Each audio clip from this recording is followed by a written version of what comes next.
Hello, welcome to Let Me Bore You to Sleep. Hello.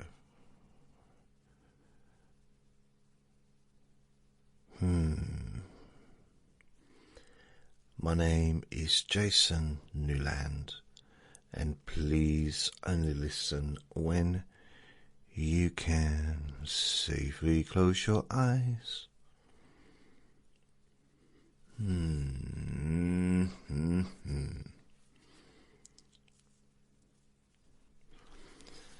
So, I didn't do a Q&A Friday this week.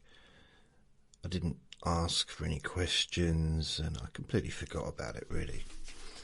I've been so busy uploading or re-uploading the recordings that I'd deleted. Plus, I did make a Let Me Bore You to Sleep yesterday as well anyway, but I didn't really, I'm a little bit, it's weird. I feel like I'm a little bit out of practice. Strange. So I thought I'd ask ChatGPT. Ask me 10 really personal questions, which it has. And it hasn't messed around. So I'm going to try and answer them, but they're quite deep. A little bit, I don't know, I think I prefer like a bit more jovial. But the first question is, oh, by the way, the barking has returned. It returned yesterday afternoon,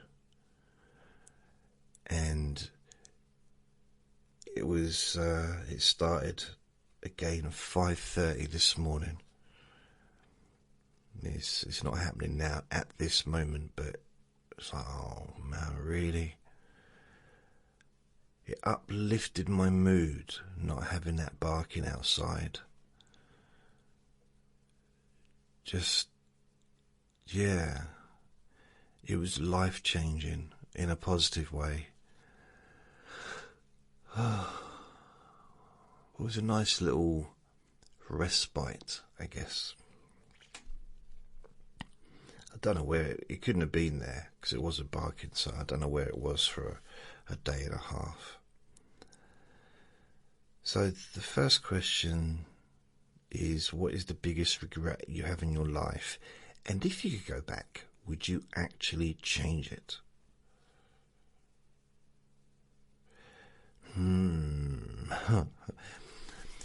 Right, I'm going to go, for regret, that would be something that I've done. So it's not going to be something that's been done to me.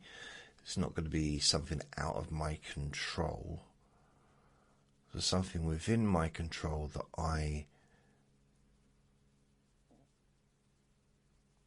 something I regret doing or regret not having done. There's a few things I regret doing, definitely.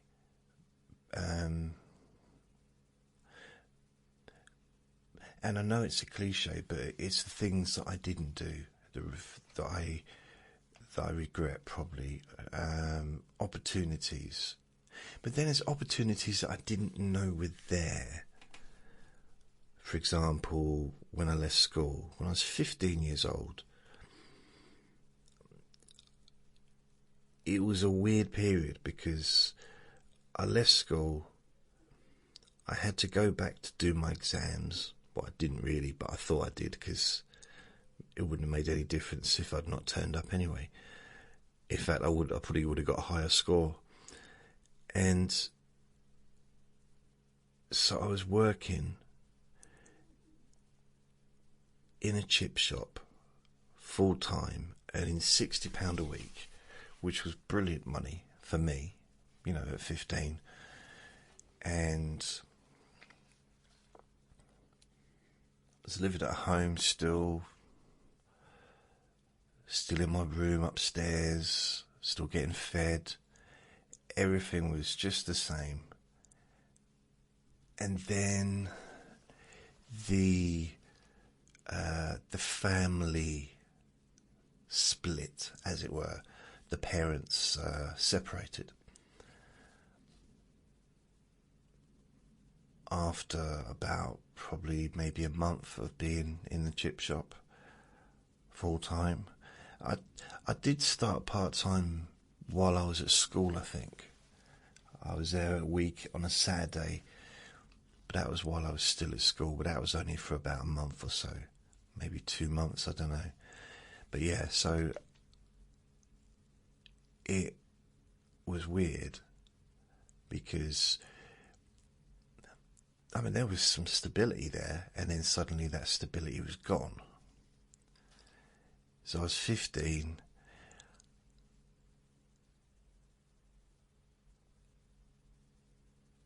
and I went from, I didn't feel that I had any option but to continue working at the chip shop.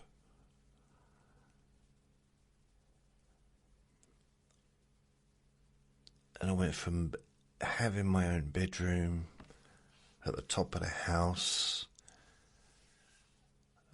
where the bedroom was. It's not really relevant to the story, but you know, I had a bedroom and it was my bedroom, and to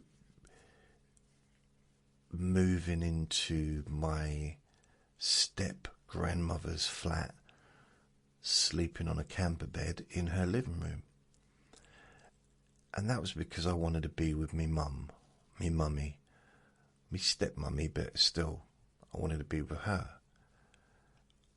I didn't want to be in an empty house, because basically they split up like a year and a half or 2 years earlier, and then they got back together again. But that time my dad moved out, and then my dad just said, when he came back, he said he wasn't moving out. If they split up again, she'd be the one that moves out.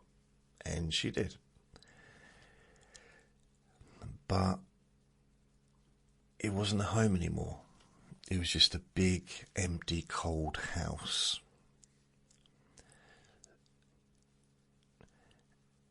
And I didn't want to move out of there.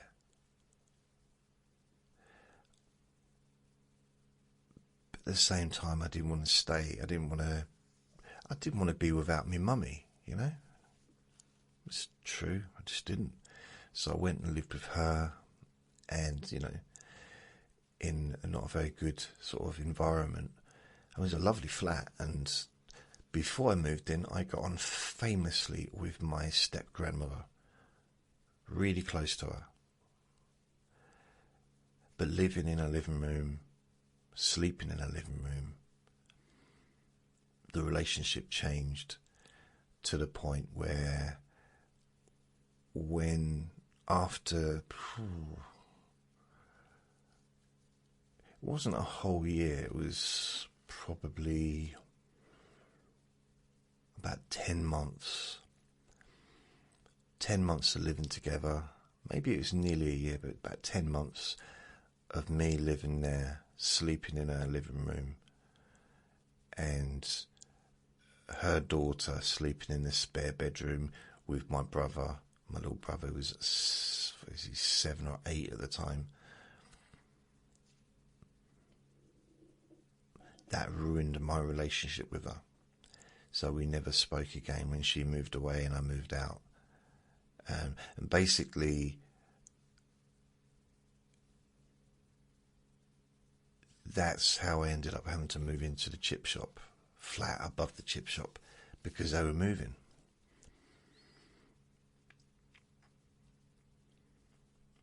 To a different part of the country.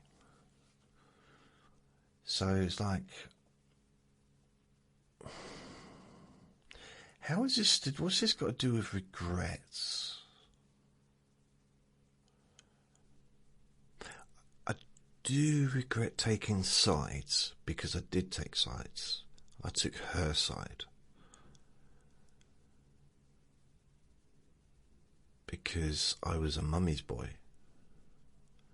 Hard to believe, maybe it isn't, but I was a mum. I was infatuated with that lady. Like, she was pretty much my world. From the age of 7 to, well, actually, the last year I didn't like her. But I was at that age where I didn't really like anyone. I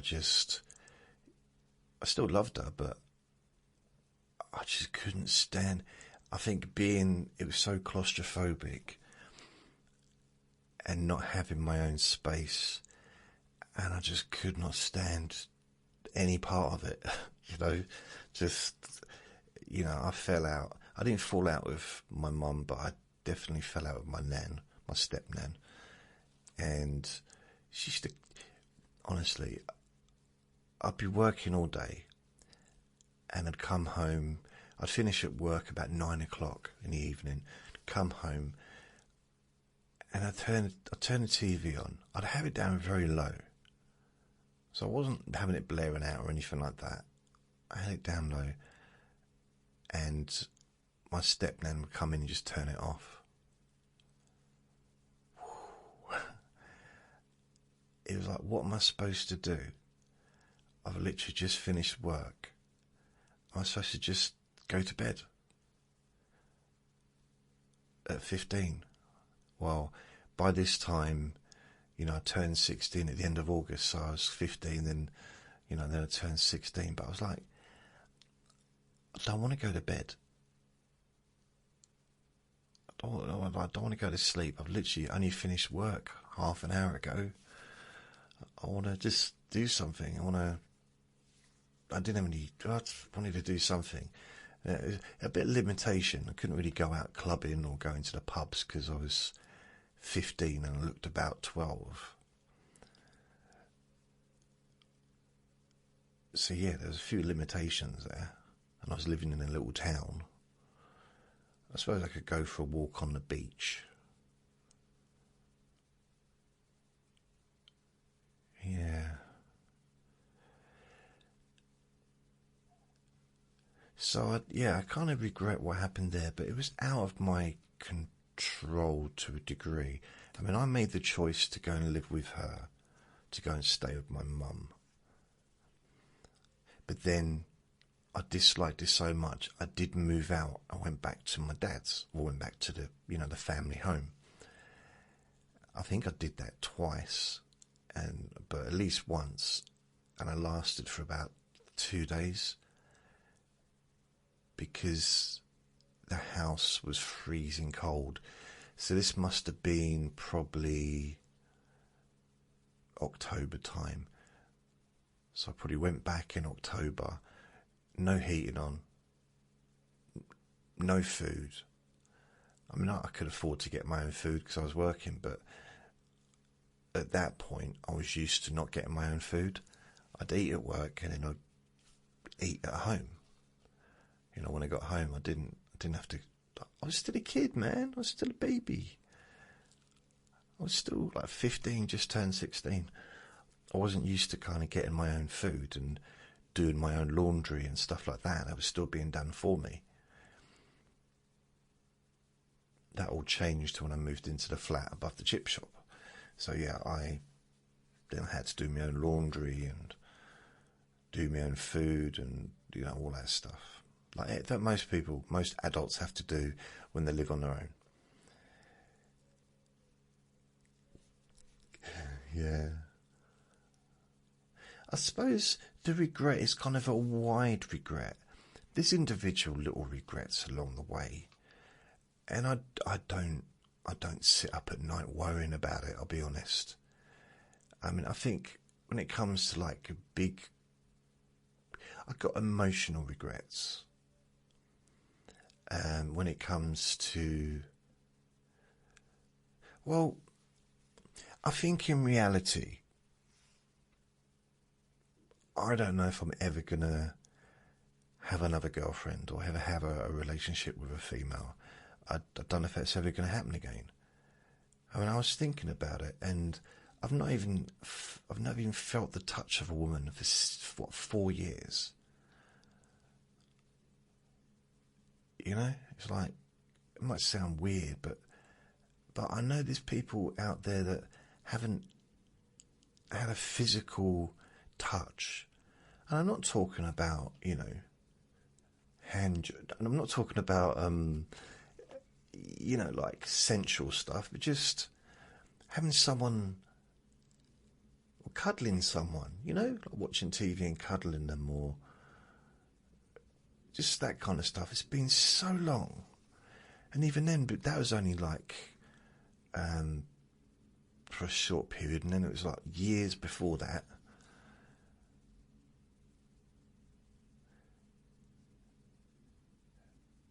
And it's not that I'm blind. I'm not the least desperate person there is. Really not desperate. But, well, sometimes I'm a little bit desperate. Sometimes I'm like, okay, I wish I was in a relationship just for the next 33 seconds. But then it goes away. I don't know. I don't know if I've got it in me.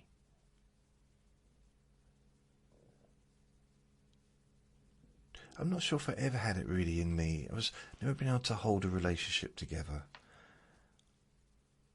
I mean, if I was able to, then I'd have had a relationship that lasted. The longest relationship I had was, it started in,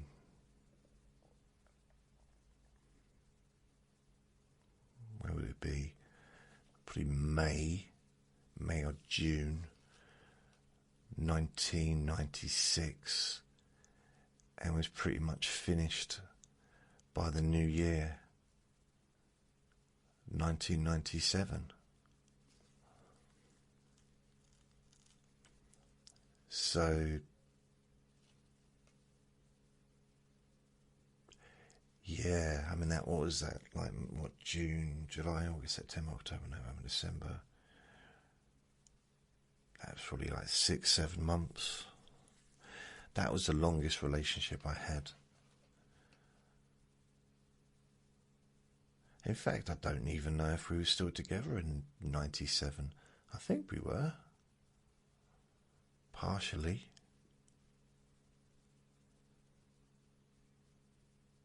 It's weird, I'm trying to think of Christmas and I can't. Christmas 1997. No, not 1997, 1996. Christmas 1996. I don't remember being in a relationship at that point.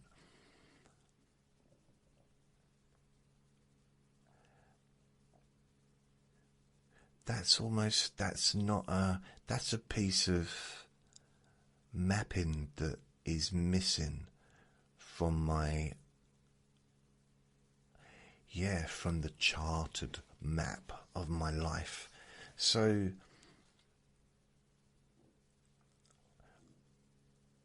I remember Christmas 93,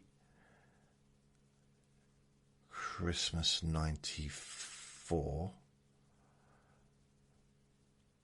period. I'm sort of like Christmas period, you know, like turn of the year, New Year, Christmas period. 95 is very memorable. 96, not so much. 97, 8, 9, 2000.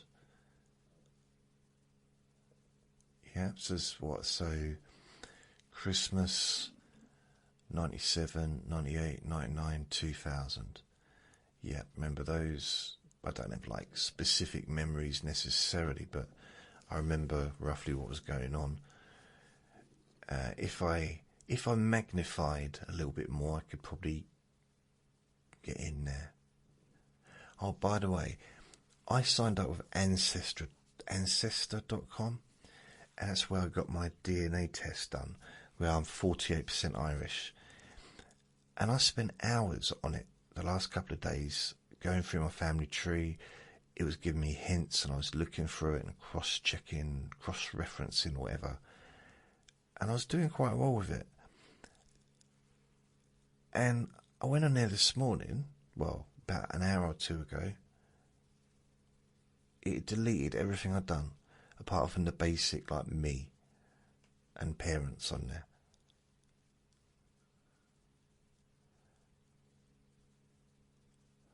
So I just cancelled it because it was a free subscription.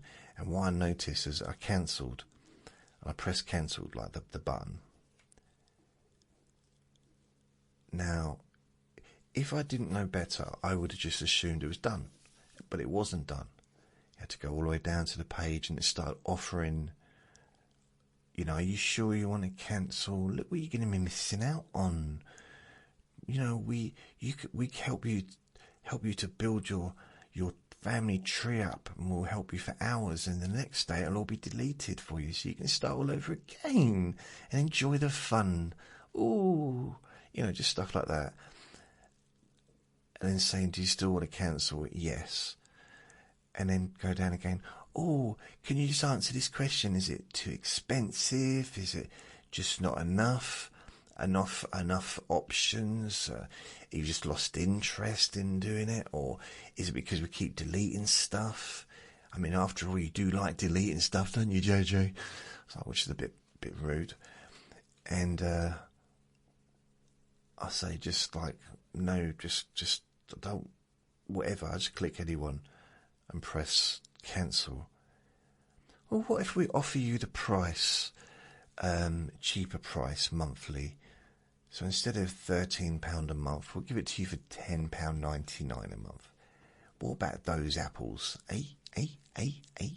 Go on. Give us another chance. We promise we won't delete anything anymore. I mean, isn't that what you promise people? Never keep to it though, do you? You keep always, you're always deleting, always making changes. You say you won't, but you do, don't you, eventually? So stop picking on me. I'm not. I just want you to keep with the subscription. I tell you what, if you just cancel the cancellation, I won't mention all the stuff that you keep deleting and all the times you've done it over the years. How about that? No, I don't. You're winding me up now. I want to cancel. So in the end, it was like, oh, please stay. I can change. I mean, I know I said it before and I didn't change. Well, it was quite good for a few days, wasn't it? I mean, once it was quite good for even I think 17 days in a row we got on, and then it goes back to how it was, and it's the conflict, but I can change this time. This time will be different. I promise you. I was like, no, I'm not falling for that again. It's done. Once I've made my mind up, my decision is made. Oh, go on. How am I supposed to continue without you? Doing this ancestral tree, it meant nothing until you came into my life and started using my service.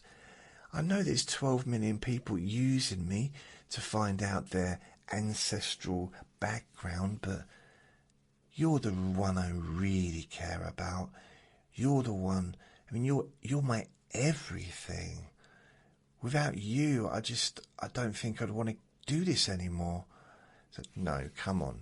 You're trying to be, I don't know, emotionally blackmailing me or something. Oh, you're so clever. You know all the words, don't you? All the buzzwords. Emotionally blackmail. Wow. What was the other one? Is it lighthousing? No, not lighthousing. But yeah.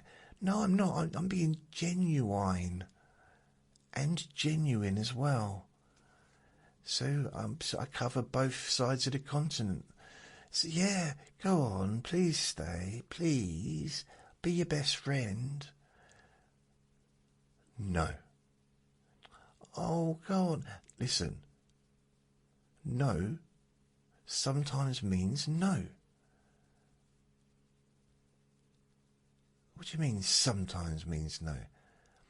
No, I mean, no doesn't necessarily mean no in a sales situation.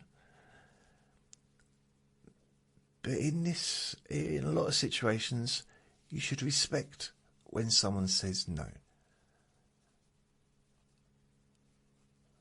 Oh, but I want you to stay with me. What are you changing your voice for? I just so that the listeners know who's talking. Because you keep doing that, don't you? You keep just doing the same voice, and it gets confusing for the listeners. So, what do you think? I should change my voice as well, then? No, just keep to your own squeaky voice. Everyone recognises that one.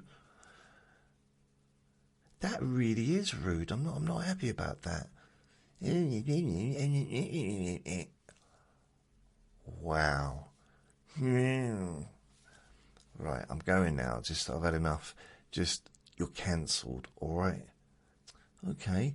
I didn't like you to start with. Never liked you. Smelly poo head. What? No, go away. Don't. In fact, I don't want you to use this service anymore. I want you to leave. Never in. And your food is terrible. You're a terrible cook. What do you mean a terrible cook? What's that got to do? Just you're cancelled. Done. Bam bam. And it was done. I've noticed that with a lot of like website services and apps and stuff. They don't all make it easy to cancel. They make it easy to sign up. You know, you can go on an app. Obviously not all, but most apps you can sign up on the app. But you can't delete on the app. You can't cancel on the app. You have to go to the website. Amazon's like that as well. It's so annoying. You know, it's so easy to add stuff to Amazon Prime. Like HBO. Oh, okay, I'll just add HBO. They're offering it free for 2 weeks. Or they're offering it for £2.99 a month for the first month. You know, it's like, yeah, cool. Because there's stuff on HBO that I like to watch. But it's keeping track of that time, isn't it? Because if I forget, then I end up paying $9.99 a month or whatever it is. So I go on to the app. No, can't delete it on the app. And I use the app on my phone, the Amazon app, all the time to order stuff. I say all the time, I'm not just sitting here ordering things all day long. But, you know, I use Amazon. I don't use Amazon for fun, you know. Amazon's really I buy my day-to-day stuff, whether it's deodorant, whether it's underwear, whether it's soap, shampoo. You know, I don't really have a lot of hair, but face wipes, dog food, all that kinds of stuff I generally get from Amazon.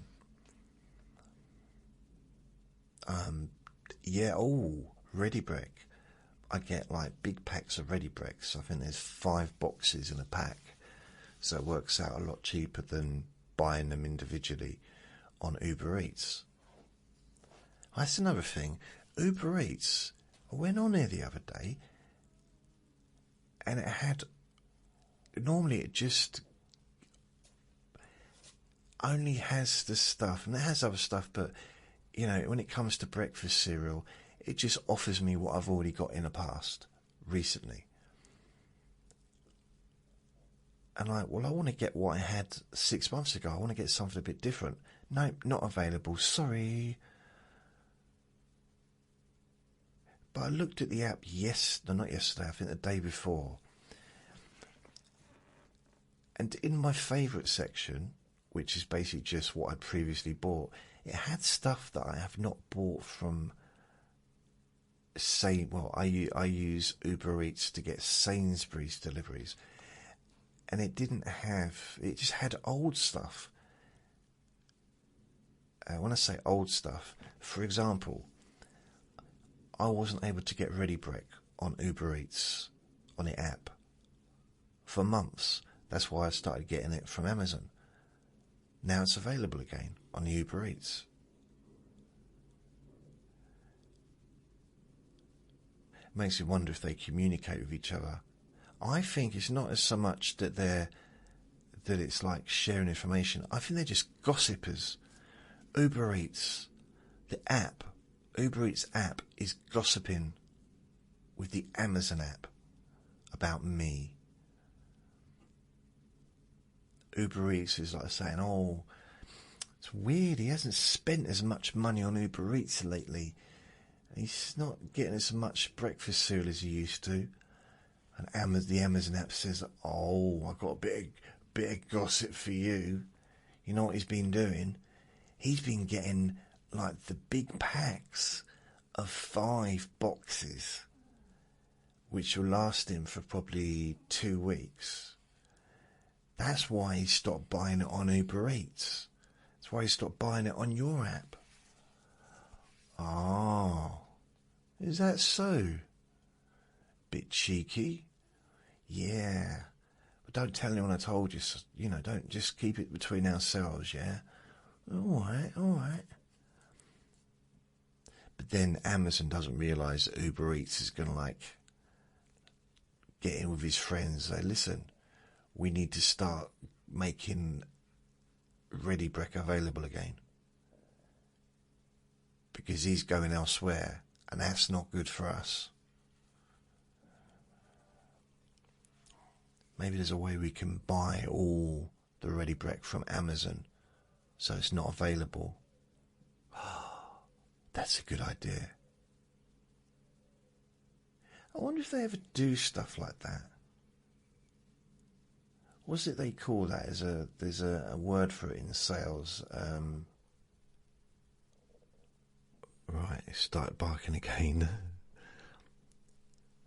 There's periods when it doesn't bark at all for a while, and then it just on and off. But it's a little bit distracting from what I was talking about, because I don't remember now. Something about, was it my favourite colour or something? I don't know. Working in a chip shop. Oh, cancelling apps.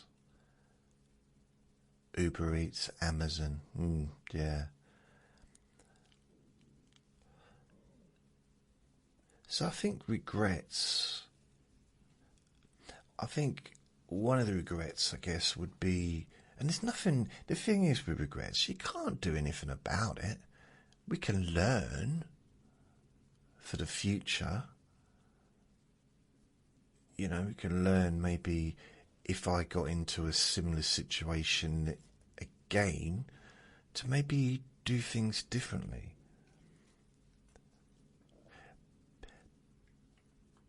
But will I get into a situation again that's anywhere near how things used to be when I was a lot younger? And possibly I won't. I don't know. I'm probably never going to be in a position where, I'm never going to be in a position again where my parents kind of separate. Am I? That's done. Never going to be in a position where I'm 15, because those days are gone.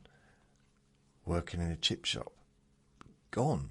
So that stuff, it can't re-happen. And I don't, you know what, I don't give myself too much of a hard time over some of the silly things and some of the not very well thought out choices I made when I was a teenager. Especially like when I first left school, and because I didn't know what else to do. I was ad-libbing, I really was, in life. I mean, the only person that I really, I suppose, asked any advice, well, probably not even asked any advice, but I was close to my nan, my biological grandmother. And I had been since 7 years old. So it's really weird, okay? This is probably stuff I've already talked about, but my nan, she remembered stuff. She remembered me being born, and she had pictures of me as a baby. And she had pictures of me when I was like in a pushchair, not a pushchair, yeah, pushchair, pram or whatever.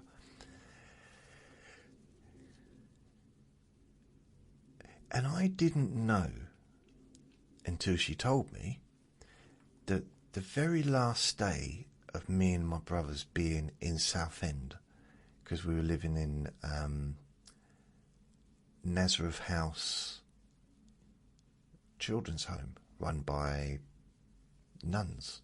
So we were living there, and on the very last day, because we'd been, my dad and his new wife, my mummy, used to pick us up on a Friday night, take us back to where they lived, and we'd stay there for the weekend, and we'd come back on a Sunday afternoon. And we did that most weekends for at least a couple of months, I would say. It's hard to know, because at that age, a week is like 6 months, isn't it? It's like such a long period of time. So I don't know how many months it was for, but at least a couple of months, maybe longer, maybe less, but I'd say at least 2 months. And on the very last day, and we knew it was coming, we knew that we were going to be leaving the children's home to go and live with our parents. And my stepmom said that she had adopted us, like officially, legally adopted us. So they'd been married since they got married in 1976. I actually found the date on Ancestor. And she was 22 when she got married. So she was 23 when she had me. When she first, in fact, she might have still been 22, I don't know.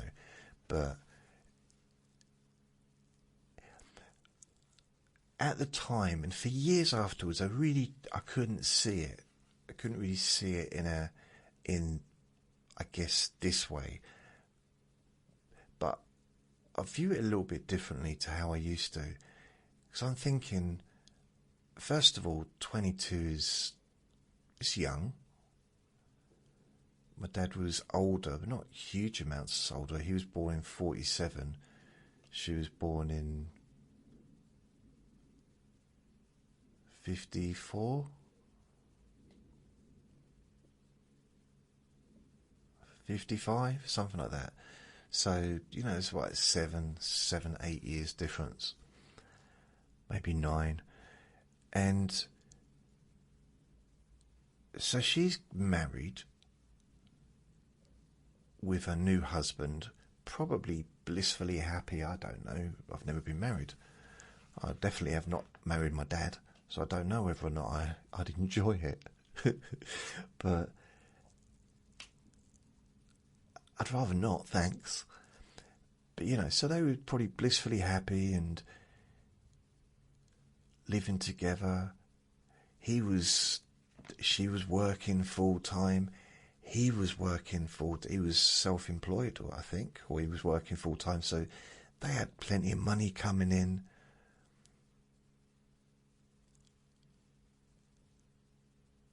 Lots of freedom to do what they wanted, both young. And then suddenly, I say suddenly, but you know, kind of out of the blue, 3 boys appeared. Because he didn't know where we were, and eventually he found where we were because we were living in Newcastle, and I think we got transferred to Southend so that we were closer, but I don't know that 100%.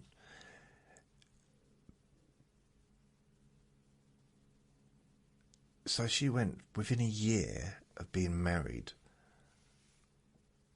to being the mother of 3 children, 1 7, 1 9 and 1 11. That's a biggie, isn't it? That's a big one. Especially when you consider she was like only just over 10 years older than my oldest brother. So, yeah, I never really thought about it. Obviously at the time I was a little kid, so I was too busy thinking about kung fu on TV and sweets and running around and spinning until I got dizzy and fell over.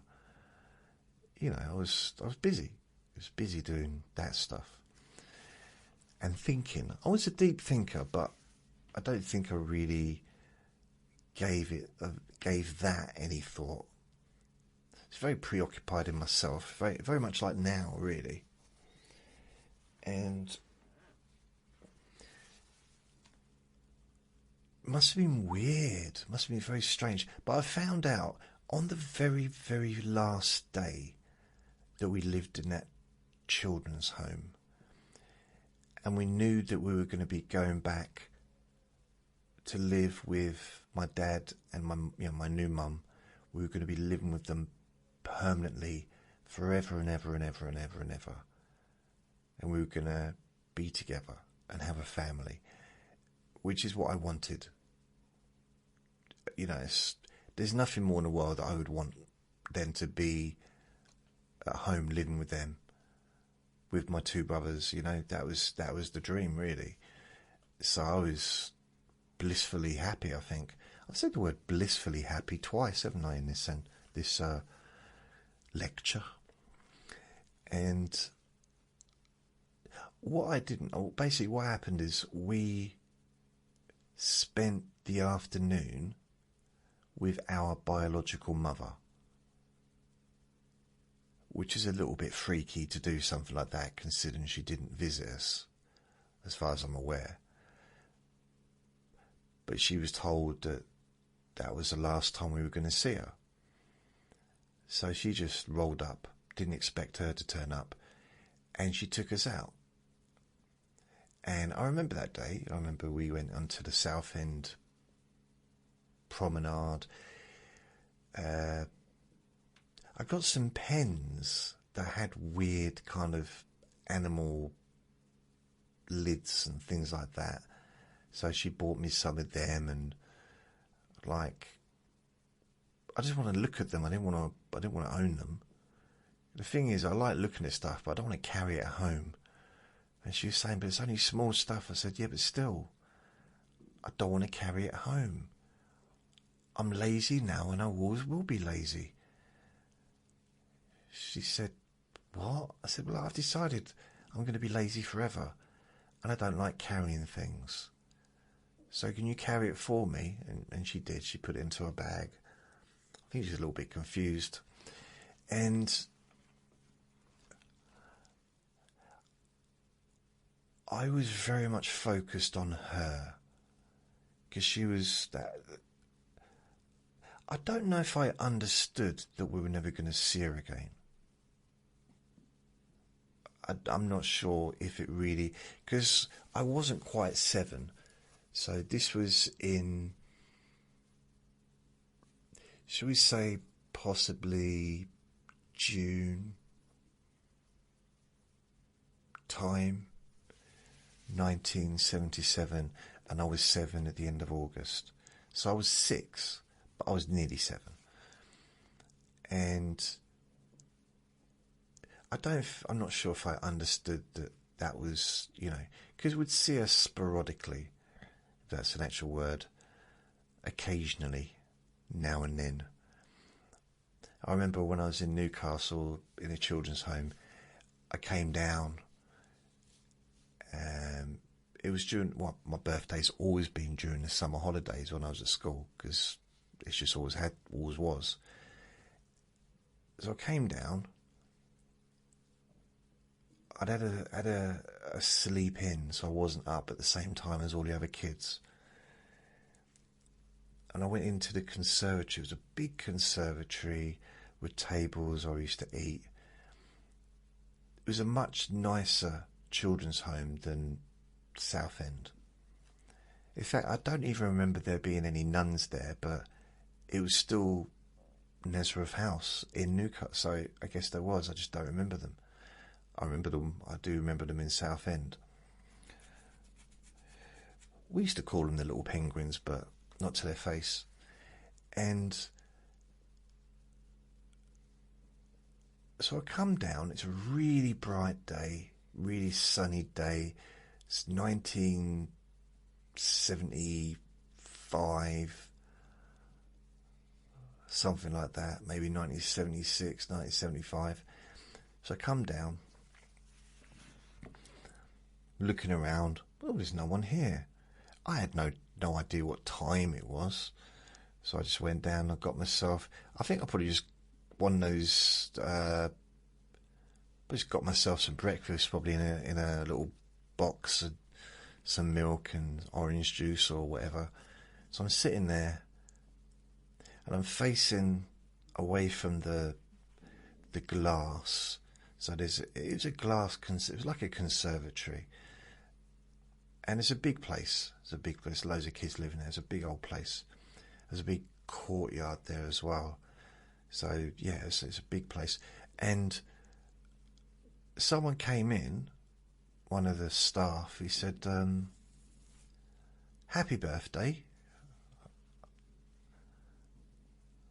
And I said, "What are you talking about?" No, Different Strokes wasn't on yet. And I said, "What?" I said, "What?"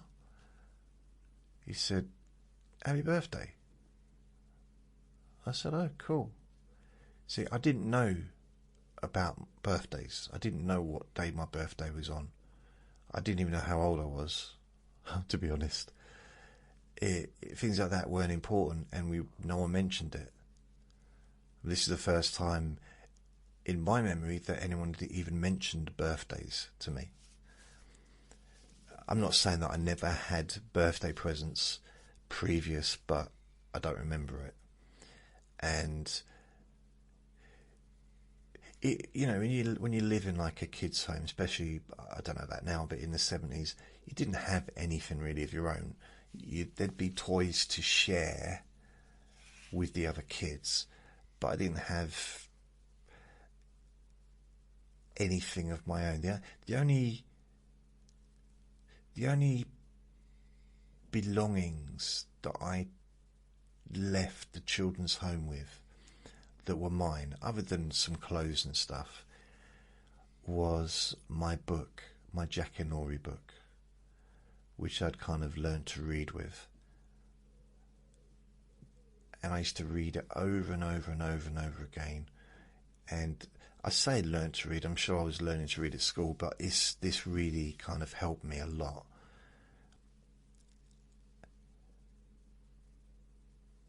Plus, we moved around so much, there was no stability like school-wise. So, and there's probably periods when I didn't even go to school. So I don't really remember much in the way of school. What I do remember is walking to school on my own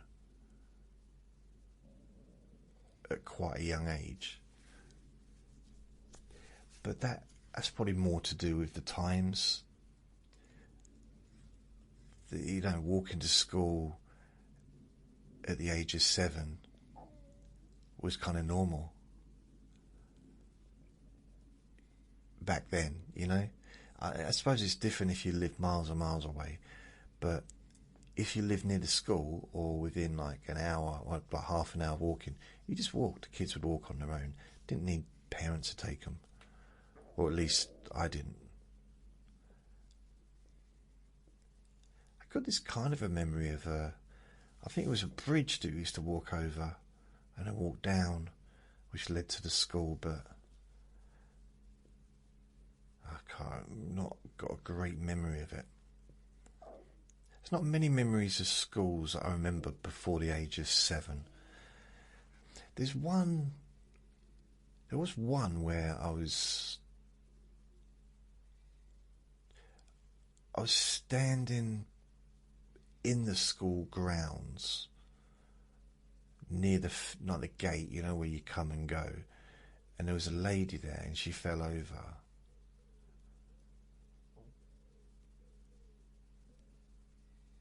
That's probably the happiest memory of my childhood. I'm joking. Yeah, that was weird. But other than that, and I thought I'd caused it. I thought it was, I'd made her fall over, which was weird. It's strange. I was a little bit of a strange child, I would say.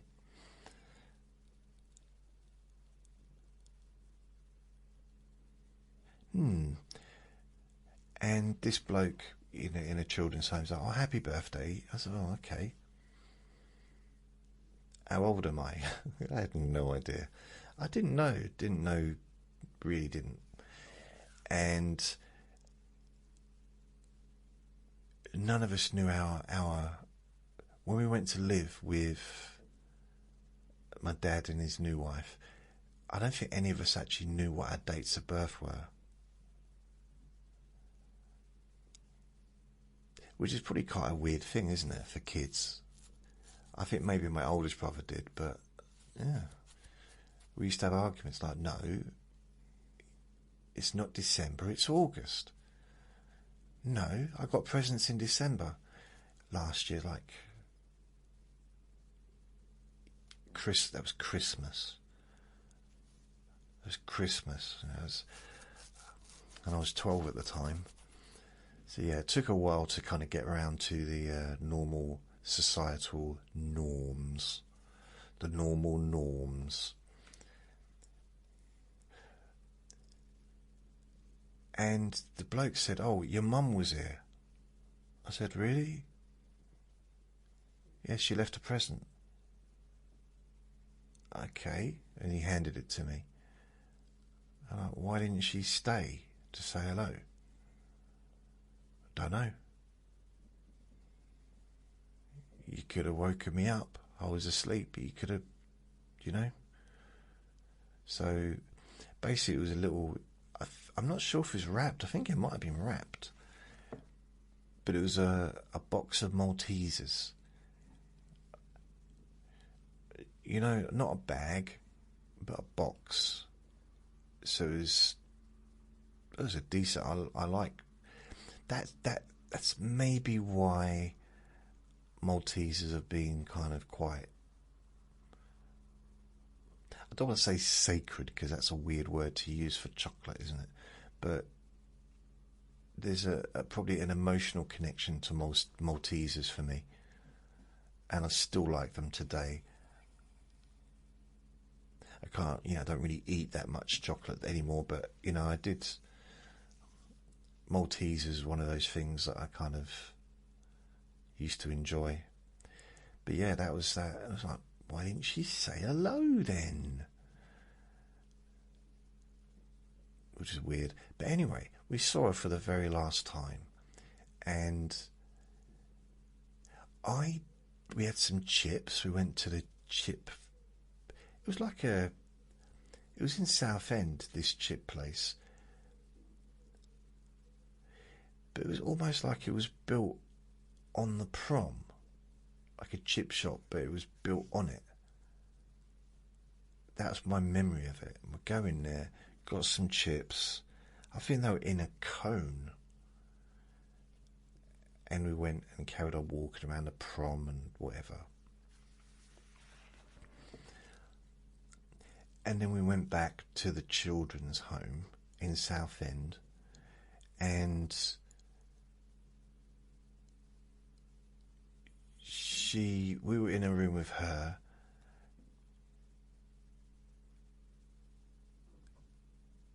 and we didn't realise that my dad and his new wife, my new mummy, was on the other side of the door. Like, there was basically 2 rooms with a door, and we went through the other door, and that's the last time we saw her. And we went home with the new parents, really. I mean, he was, even though he was my dad, he was new. I didn't know him from anyone when I first met him, even though I knew him when I was a baby, but I didn't know him. So they were both equally new. It wasn't like, oh, I got a new mum. It was, I've got a new mum and dad. That's how it was. That's how it felt. Now, what I didn't realise, that when we were out during the day in Southend, my nan was there with us the whole time. And it wasn't that I didn't know my nan, because I'd met her loads of times when I was visiting, when we used to come and stay, every weekend for a couple of months. I'd see my nan every time. We'd always go to London and see her. So it's not like I didn't know who she was. I mean, sometimes we'd stay there. So we'd go and stay with my nan and granddad, and my dad and his wife. So we'd go to London instead of going back to where they lived. I used to like London. Because at the end of that road, apart from that, it's quite a nice big garden, but at the end of the road there was this big park, and there was all these like monkey bars and swings, and yeah, it was good. That was in Enfield. Cuckoo Lane. Yeah, so I used to go there. But so I knew her, but for some reason my memory of that event into adulthood did not involve her being with us. And it was only when I was probably in my 20s, maybe even 30s, that she told me, when we were talking about that. So I was with you. I was with you the whole time. I said, really? She said, yeah. I said, how come? She said, I had making sure that she didn't take you away. So I think my nan was probably in she was in a serious mode, She was there to protect us, in a sense of, so that we got back to the children's home and we weren't whisked away in a van somewhere and taken back to Newcastle or whatever. I had no idea at all, until she told me. It's weird, isn't it? I mean, most of the stuff that happened previous, stuff that happened when I was a kid, like a baby, not up to the age of 2, and before I was born, I get that information, or I used to get that information from my nan. So stuff about my mum, stuff about their marriage, before they got married, me being born. I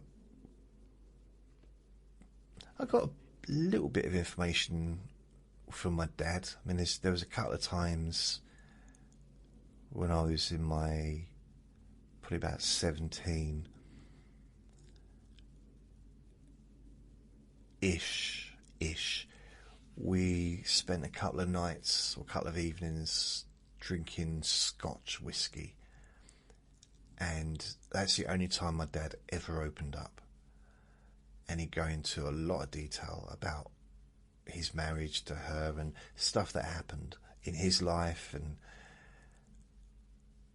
but that's the only time. And I remember quite a lot of those conversations, even though I was worse for wear, to be honest, and I couldn't stand whiskey. But I knew, or I realised as the time was going on, that that was the only way he was going to actually tell me information that I wanted to know, because this was stuff about me, this was stuff about my mum, this was information about him, which he was never going to reveal outside of sharing a bottle of whiskey with him. So I'm glad we did that, but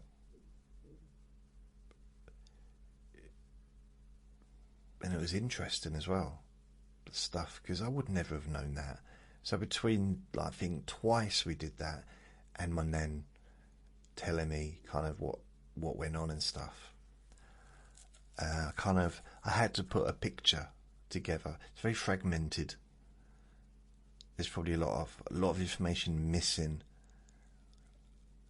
and I'm certain a lot of information that I've kind of added that perhaps wasn't there. You know, like my imagination, you know. I mean, not stuff that I'd say here, but just in my imagination, I think of things like how it would have happened, and it might not have happened that way. For example, I was living with foster parents for about a year and a half, so from the ages of about 6 months to 2 years old, something like that. I imagined what it was like living in their house, and it was me and my brother, my one that's just a bit older. My oldest brother was living with my nan and granddad, so I'm not quite sure what happened there.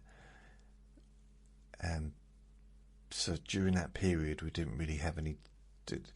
I think my nan still visited us because it was close. We were close by. So I don't know why we ended up in foster care, but the couple that were looking after us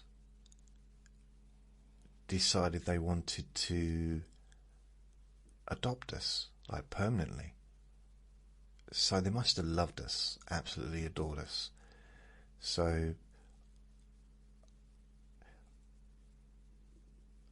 I don't know what age they were. For some reason I had this idea that if they were adopting, they were probably really old. But that's a bit of a silly assumption, isn't it? But at the same time, would they have been in their 20s? Because if they were in their 40s when they adopted us, although 40's not old, they'd be in their late 90s now. And the reason I'm saying that is because I'd love to be able to just visit them and say thank you, because they were prepared to be my parents and to love me and, you know, give me stability, which I would have had. But the social services needed to get permission from my mother for the adoption to go ahead. So I'm guessing they must have got permission from my dad. I don't know. I'm assuming that. So they contacted my mum. I don't know how they got in contact with her, but they did. And she came one day and she took us all. So she'd already left. She'd already gone off when I was about 6 months old, and she left us all in the house. My dad came home, and there was all three of us just like, what's happened? And she was kind of... My nan told me about that day.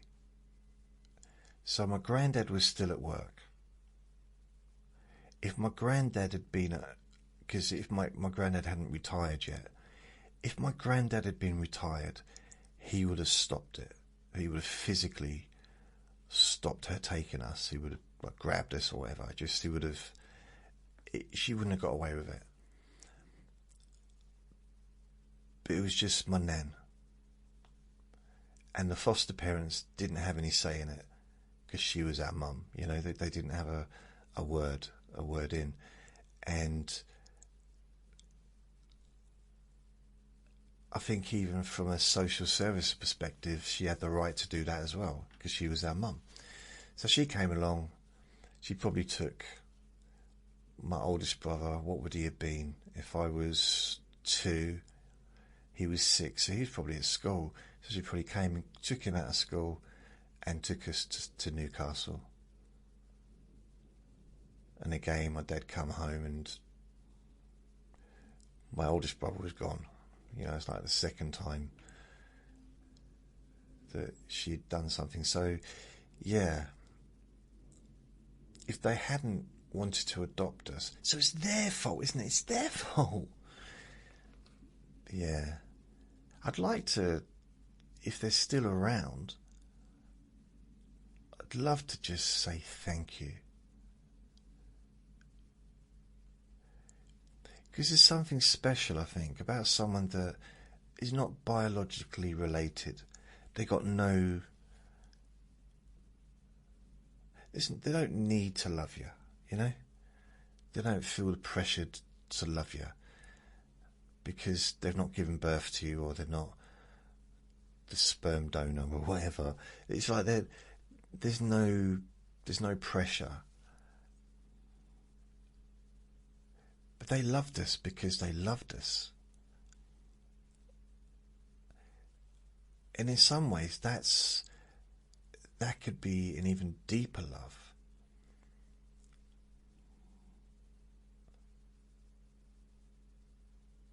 I don't know if it's making sense what I'm saying, but it's almost like they didn't love us, and they weren't taking care of us through some kind of duty.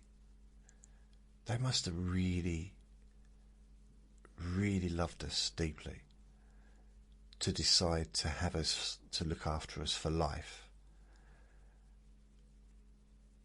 I say for life, but you know what I mean, to be our permanent parents legally.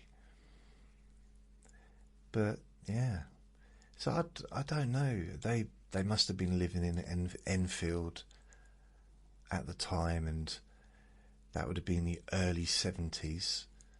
So 71 to 72, sort of time.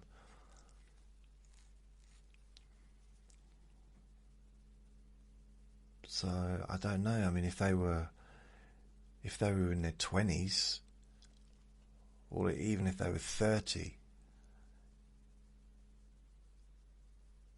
in 1972,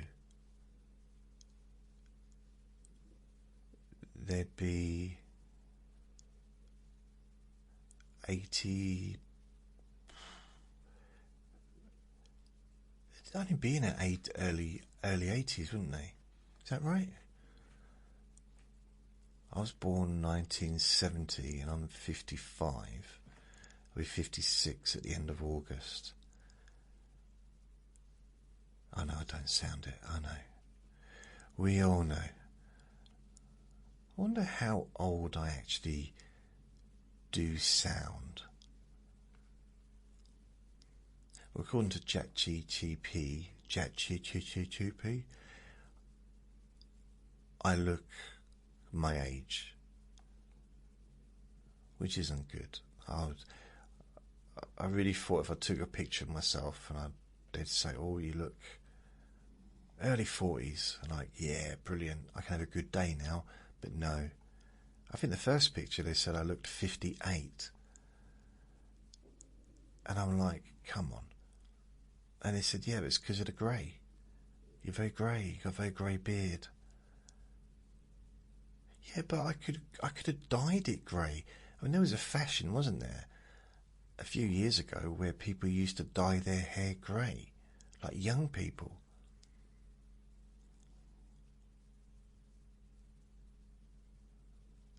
But we can see it's grey though. We can see it's not, I mean, it's not just your beard, it's your face. You don't look young. Yeah, but... So I had a little bit of a disagreement with the old ChatGPT about that. It's just because I had a neighbour move in downstairs a couple of years ago, and I told her my age, and she said, oh, you look about 45. Now, I believed, well, I'm definitely talking to her, I was semi-believed her, because I wanted to believe her, I guess, and I loved her, and I wanted to have her babies, but it was weird. She did actually have a baby, but it wasn't mine. Nope, it wasn't mine. I thought that we might kind of... I let her know I liked her, and she said, well, I want to just... let's take it slow. And I was putting the rubbish out one day, and I heard her not taking it slow with someone else. So I thought, okay, fair enough. Perhaps she doesn't. Perhaps she's not in love with me. And I think I was correct. She wasn't. I think I temporarily turned into a simp. I think that's what they call them. Like a very simple person who's very easily manipulated. But then in a way, I've been that for the last 11 years since I lived here. I don't know what happened really. It's like I dropped my rough exterior when I moved here. Not that I was like super rough, but just... I don't know, I wanted life to be different. And having my own home felt like an opportunity to... like a fresh start almost. And instead of keeping away from the neighbours, which is what I've kind of learned to do over the decades. I mean, I still used to talk to people and say hello and everything, but I've had a few problems over the years, and sometimes it's just easier to be cordial but don't get involved. That's what I found suited me. But when I moved here and I realised I wasn't going to be moving out in a year's time, and I wasn't going to... my moving around every couple of years or every 3 years, like I have done since I was 15, had stopped. It kind of... I wasn't doing that anymore. That wasn't my lifestyle any longer.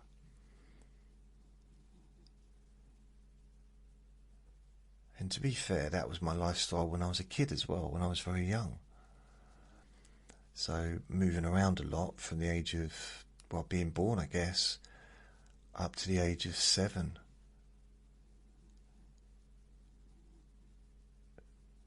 Moving around, living in different places. And then between the ages of 7, I moved to another place. So I moved to one place, then I moved to another place. I lived there till I was 9, That was the council house that my nan and granddad ended up living in. And then I moved into our family house when I was 9 to 15. So that at that point, that was the longest I'd ever lived anywhere. Well, probably the house, the council house was the longest I'd ever lived anywhere until I moved into the family home, and then I was there for 6 years. Longest I'd ever lived in one place.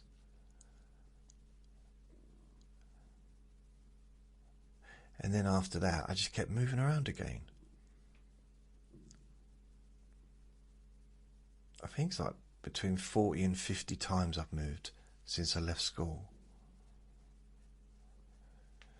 So add on all the others, so probably 60 plus times I've moved home since I was born. So it's quite a few times, I think. So yeah.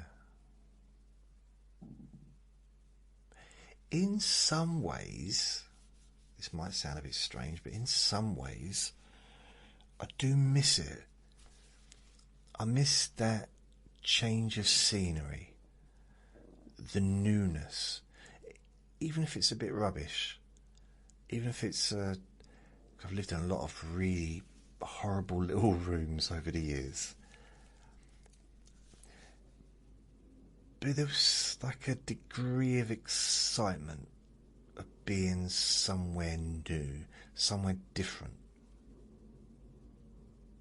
learning to navigate the local environment, finding out where the shops are, finding out like the transport routes, things like that. It's just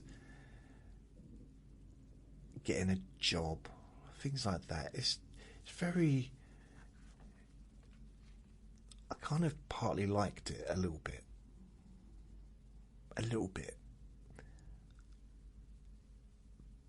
There was a certain feeling that I used to get when I'd moved my stuff, and there was never a huge amount of stuff to move, especially like in my late teens. It was a couple of black bags, maybe 3, one for my bedding,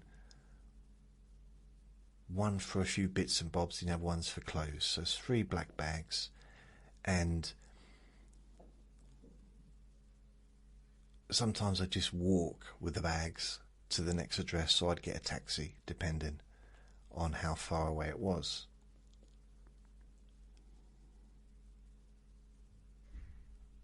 And it was something quite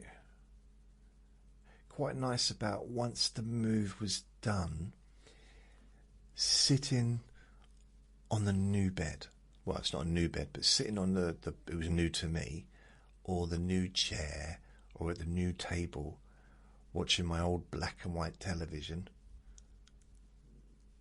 even though it was the 90s, the 80s and 90s. I mean, I was still watching black and white TVs. There was something quite adventurous about it, I suppose.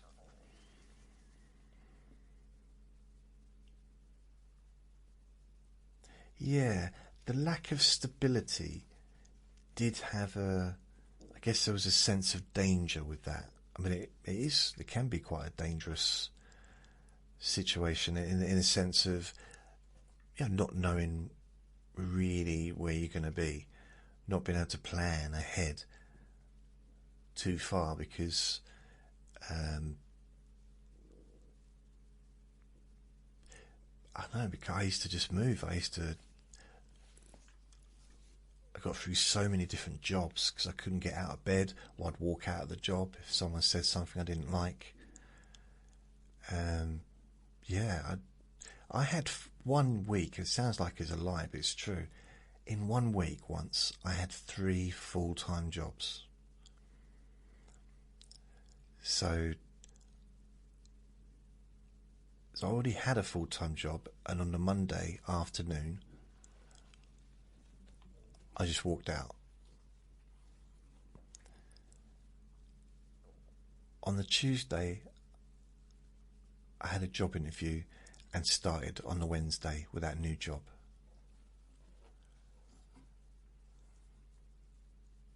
And I worked the day and I left on the Thursday morning. Walked out.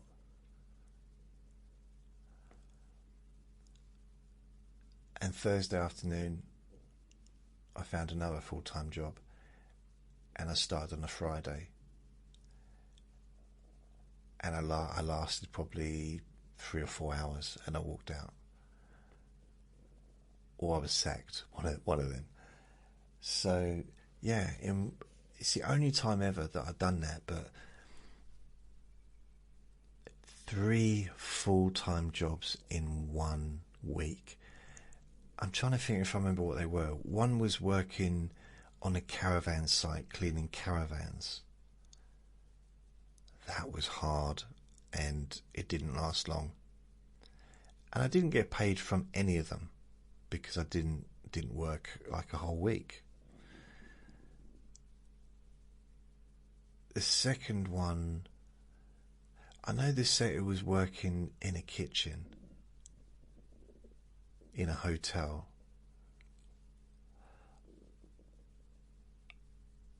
I think the first one was when I was working in the factory.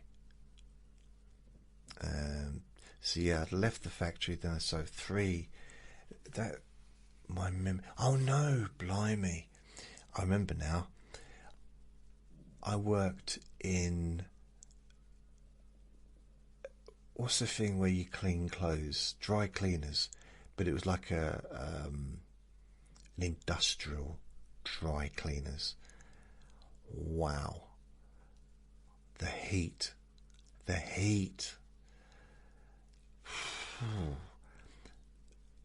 it was very hard work.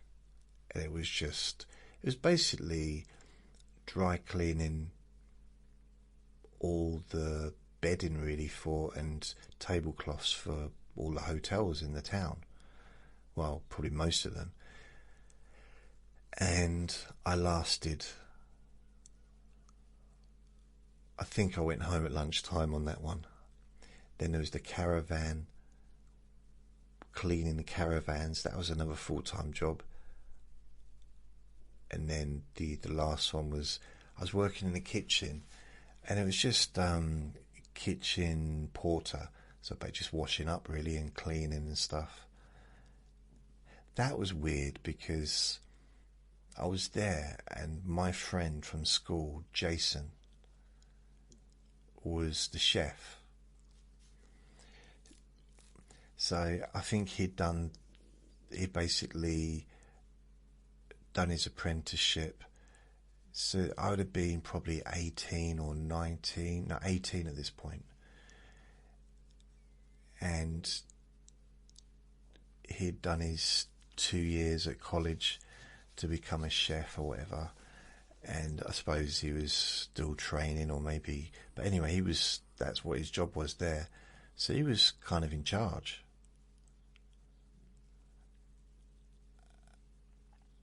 And I was trying to have a laugh with him. And he wasn't doing it. He wasn't having it. Because, well, it was busy. It was a busy kitchen in a busy restaurant, in a busy hotel. I think probably I was a bit jealous of his success. Not jealous of him like, ugh, but just in a sense of, well, perhaps it made me kind of think about what I had done or what I hadn't done. Because I also went to catering college, but I did it for 1 year, and it was just part of the YTS, that's it, working in chip shop. Instead of working in a proper place like a hotel, like a restaurant, then that would have made, the qualifications would have made sense, you know. And I didn't do the second year. Like, I knew a few of my friends that were on the same course, and they were all working in hotels. Two of my friends were working in hotels and they were becoming chefs. I didn't do the chef. Mine was like chef and waiting. They were just chefs. That's what they were doing the whole lot. They were learning to be chefs at college and working in a hotel at the same time. You know, like in a restaurant at the same time. So mine was different, because when I wasn't at college one day a week, on a Wednesday I do believe, I was frying chips and serving chips, which is nothing I did at college really, apart from health and safety and hygiene, was useful. I mean, the only time I was pleased that I worked in a chip shop when I was at college was one day they decided, well, we're gonna, because we used to cook for the restaurant in the college, so we used to cook every day, we'd do that, and then sometimes we'd serve in the restaurant, see, and depending on what week we were in. And on this particular week, they said, oh, today we're going to do fish and chips. That's what we're going to be doing. And they started showing us how to do it, and I was like giggling, because that's what I was doing all day long, every day. I mean, I was literally doing it all the time, because that was my job. And we were doing this, and it was a much smaller setup than a chip shop fryer. And it was the only time that I actually excelled, that I was kind of, I don't want to say better, but I was better than everyone else at cooking, at frying the fish, because that's what I knew how to do.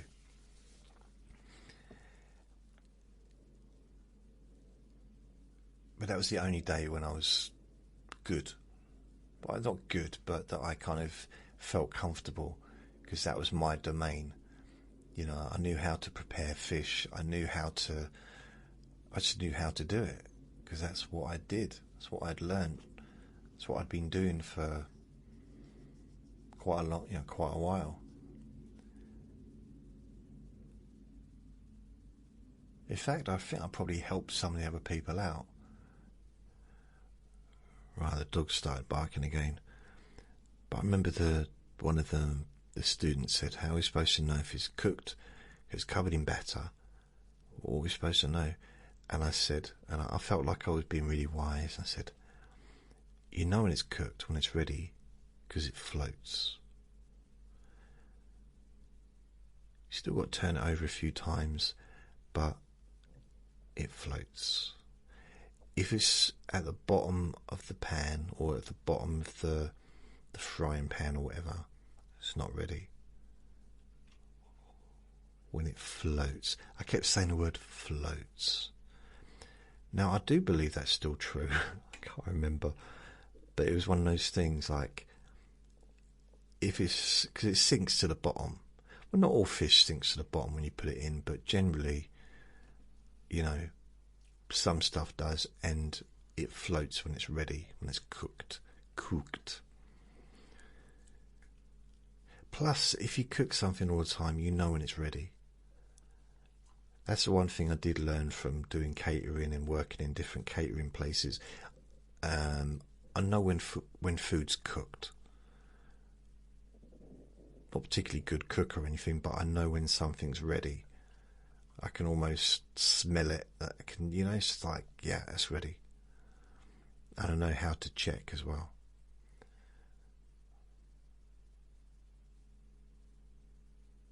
I'm not sure if I'd even be able to cook fish anymore. It's been such a long time. Or chips. Anyway, Vinny wants to go out for a walk. Don't you, Vinny? Yeah, his tackle is waggling. So, I'm going to go. I only got through one question. I didn't really even answer it. I just went on and talked. What was I talking about? I don't know. I wonder what it's like to be able to just stick to one thing and talk about it, and I don't know. Anyway, so this has been my ChatGPT Q&A Friday. I'm probably not even going to put it down as a Q&A Friday. It's just what it is. Whatever it is what it is. So I'm going to go. In fact, it's actually Saturday morning, so I'm a little bit late doing a Q&A Friday. It's 9:12 a.m. It's the 1st of August 2026. So thank you for listening. I'm going to take Vinny out now. So remember to be kind to yourself, because you do deserve to be happy. And be gentle with yourself. You deserve to feel safe. Lots of love. Bye. Oh, did you hear that?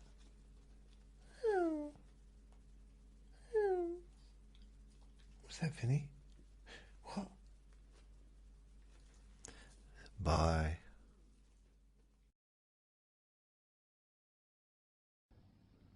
Relax in a more deep and meaningful way.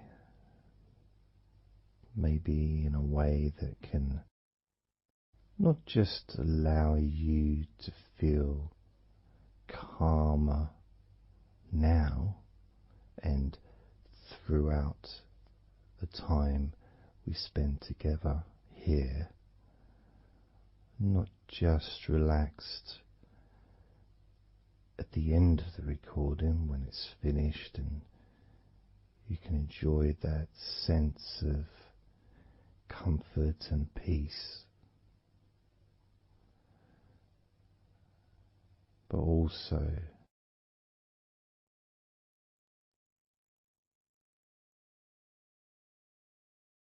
I think it would be nice to have those feelings of relaxation continue for longer after the recording is ended, so that you can still benefit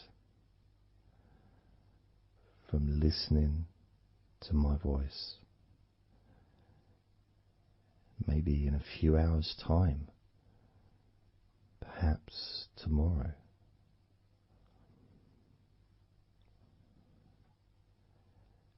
And then by listening regularly,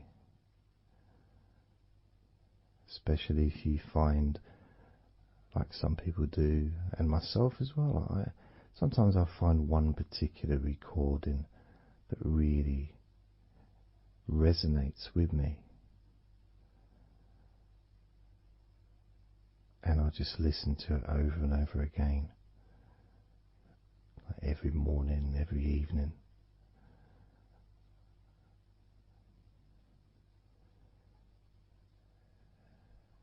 There was this recording from, we're going back to about 1999. It wasn't hypnosis, but it was a guided visualization, so it kind of was hypnosis really. And I managed to find it again, and it still has the same effect on me. And part of it was the person's voice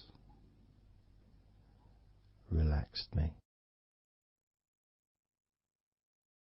Just felt so peaceful, and I'd look forward to listening to her in the morning and in the evening.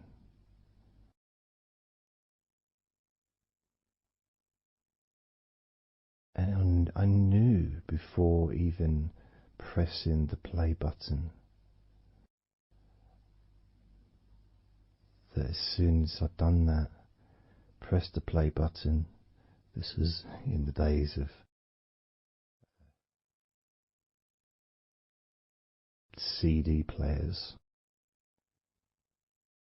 pressed the play button. In fact, it might have even been a tape recorder.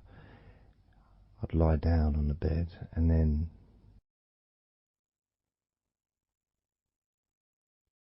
even without necessarily listening to her words,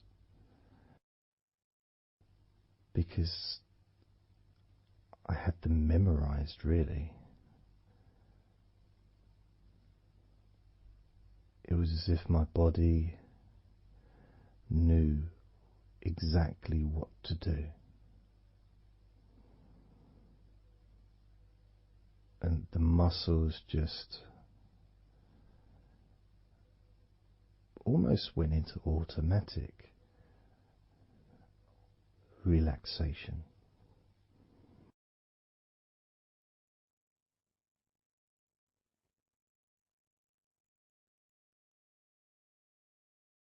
And I remember my mind would slow down.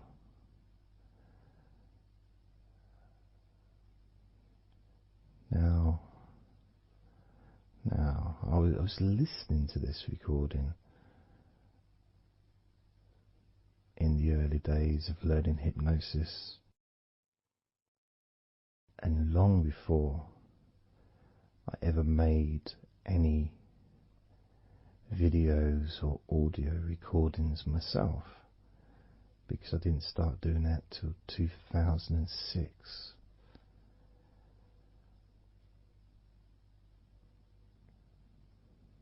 But I knew how helpful I found being able to just let go, to have that trust in the person that I'm listening to.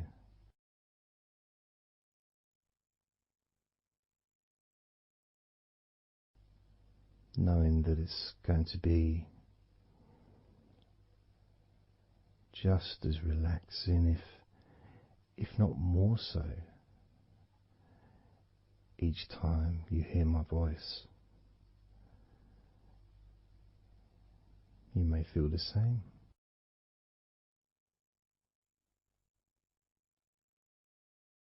Some people have been listening to me for over a decade.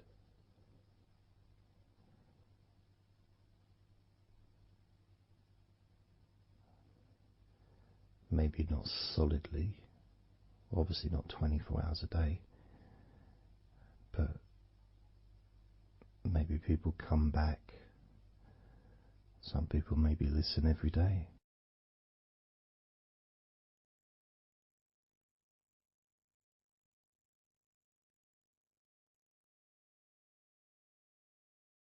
And something that I do, which you may not realize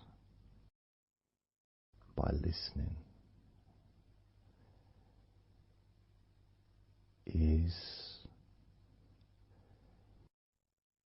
when I record these recordings, now for example, I also am affected by the words that I say.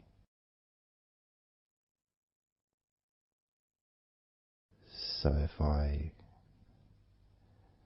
said to you, focus on your feet, notice your feet relaxing, I will be focusing on my feet. I will be noticing my feet relaxing.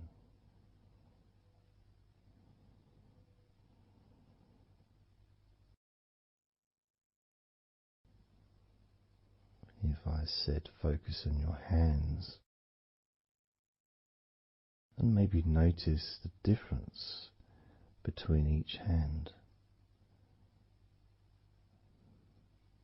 Perhaps notice the air in the room, the temperature of the room on the backs of your hands.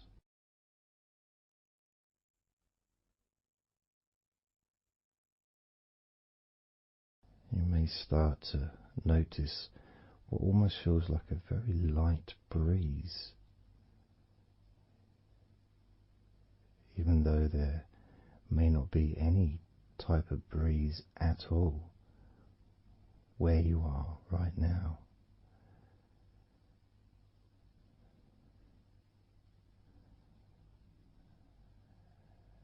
And as you become aware of your hands, I'm also aware of how relaxed my hands are feeling now.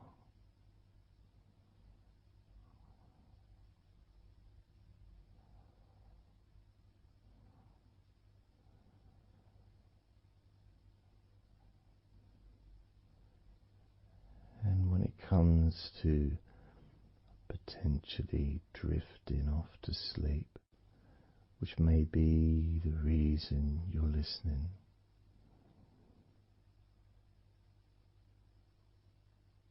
I also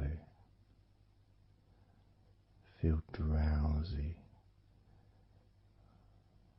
when I make these recordings. I also notice my mind drifting.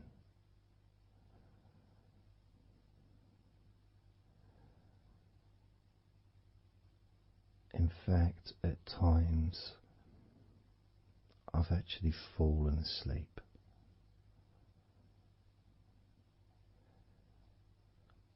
without even noticing. And then I carry on talking.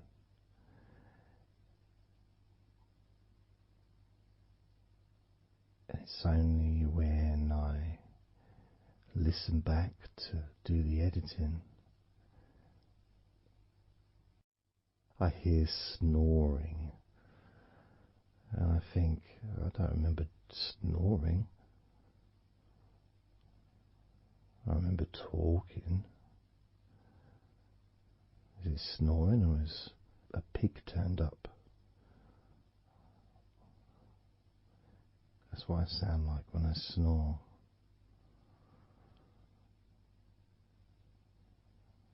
And I get really into the whole experience.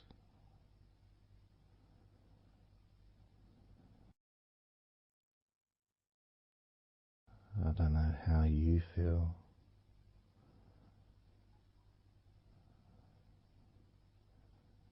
How relaxed you feel in your feet. How relaxed you feel in your hands.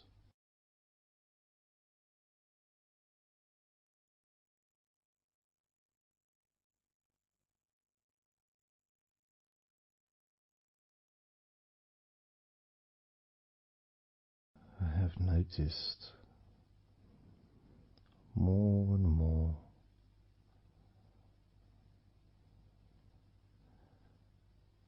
that the more relaxed, deeper level of comfort you feel, the easier your breathing becomes.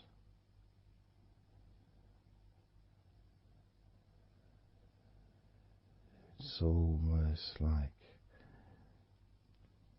that additional muscle relaxation. So this allows you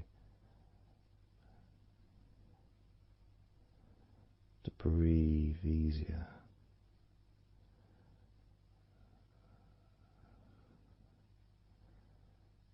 without necessarily focusing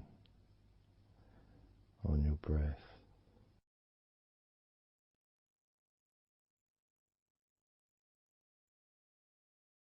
However, being able to notice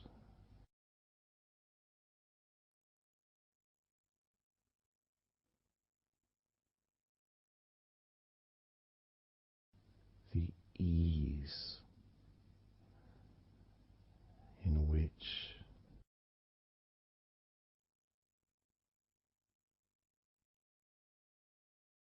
you breathe so naturally.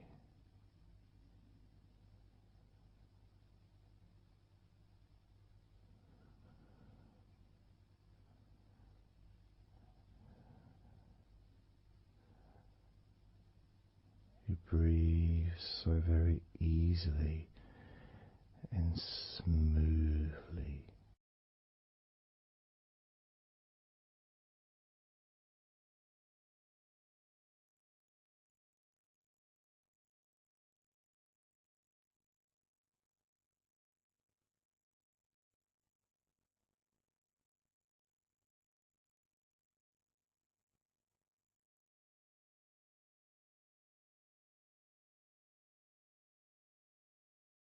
Whenever I imagine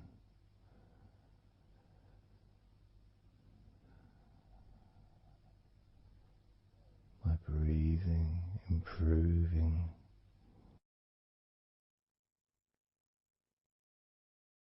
when I've got my eyes closed,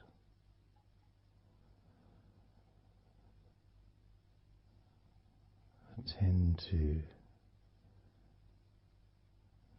visualize a beautiful field with trees and flowers,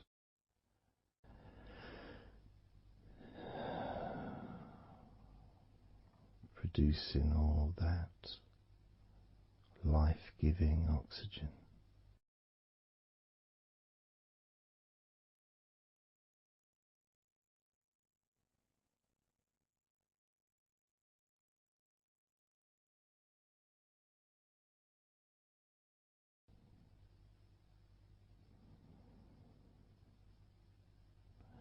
It feels nice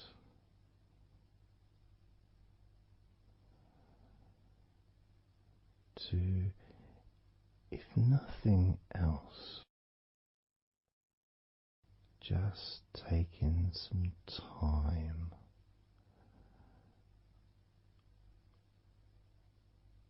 away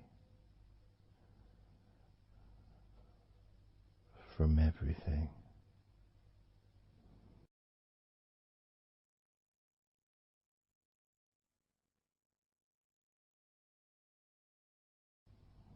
Enjoying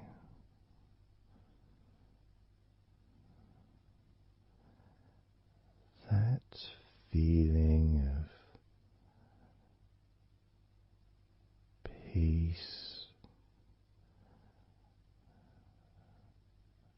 serenity,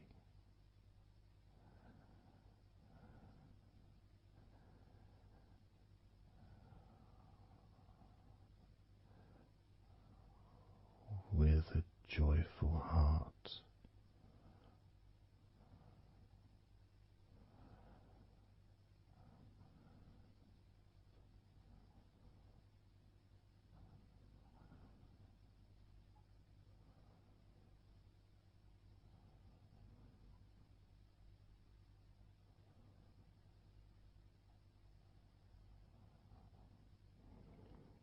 Time seems to just drip by so very slowly.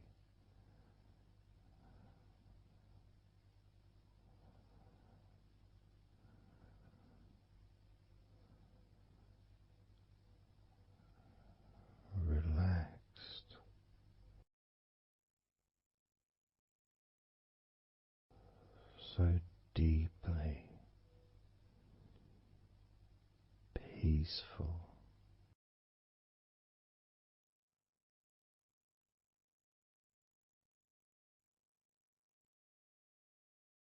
completely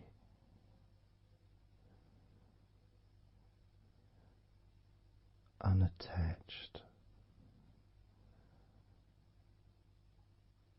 to any thoughts whatsoever in this moment.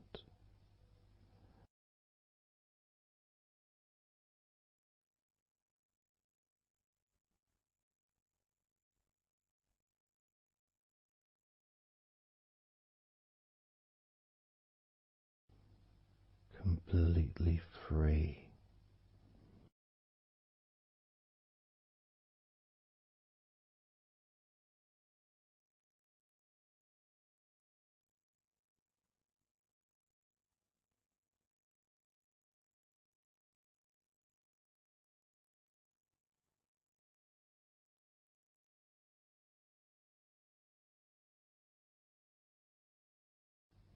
Noticing that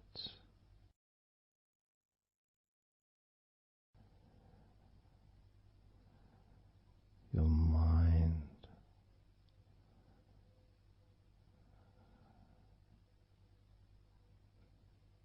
has slowed down,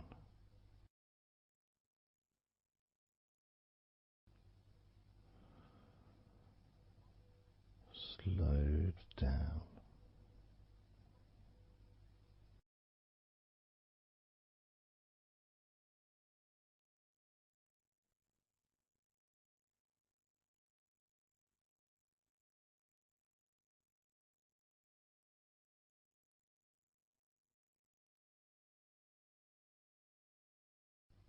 because nothing really requires your attention.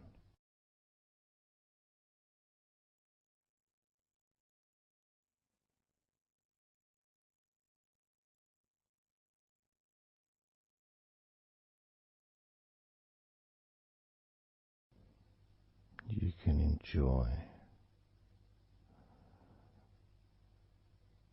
the physical sensations of allowing the stress to drip out of your body,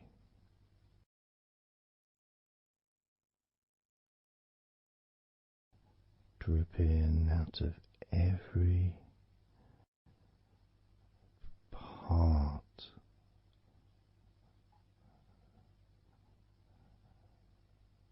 of your body.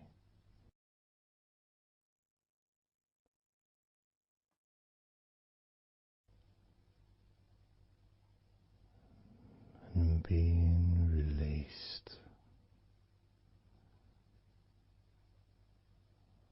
from your brain and your mind.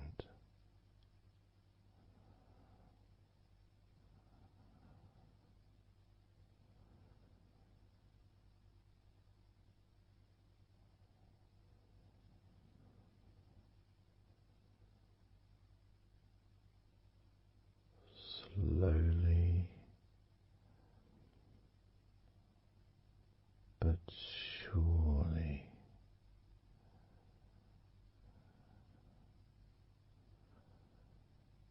the muscles in your legs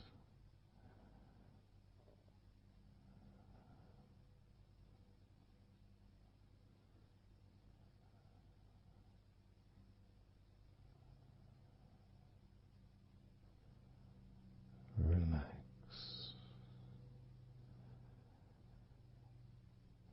relax,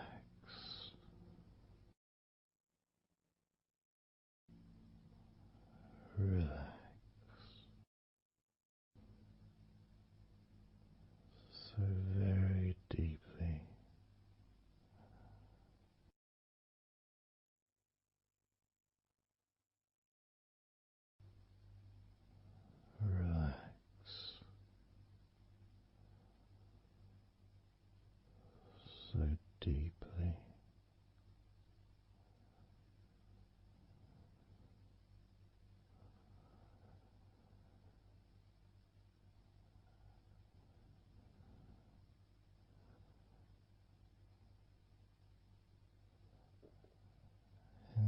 feelings,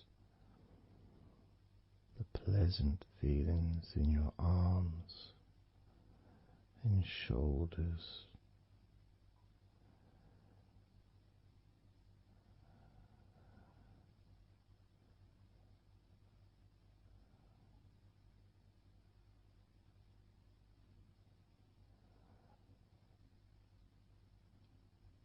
Deepening each part of your body further and deeper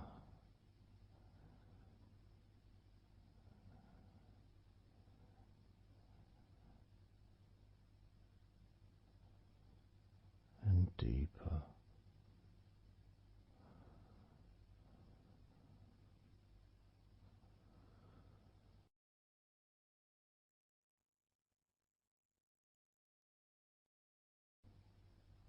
Noticing the feelings in the back of your neck,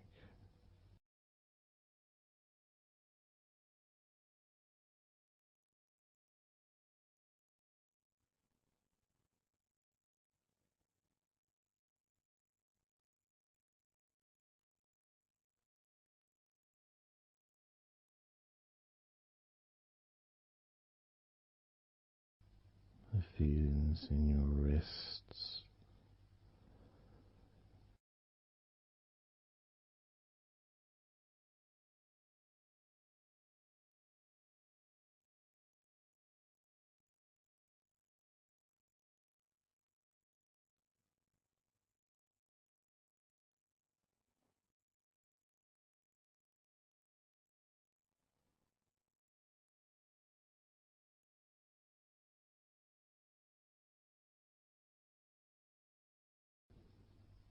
the muscles in the front of your body,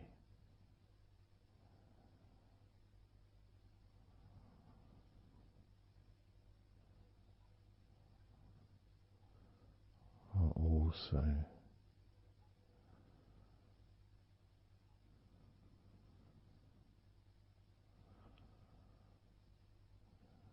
feeling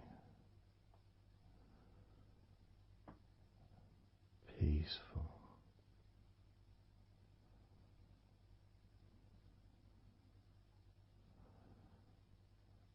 Deeply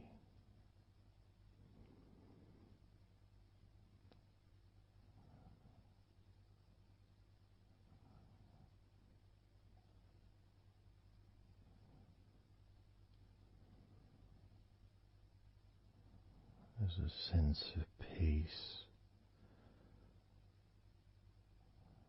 spreads through your very core.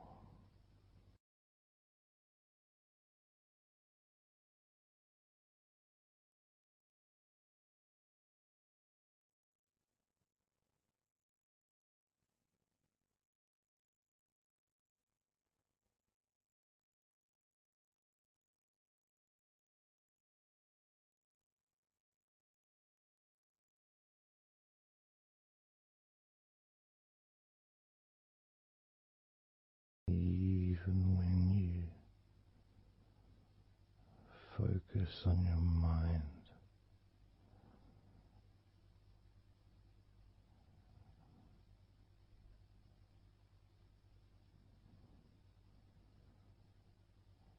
your mind becomes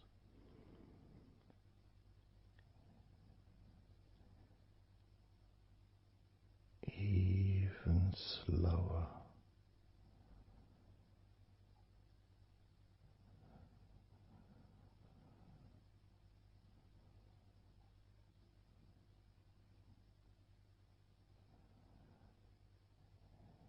Even deeper.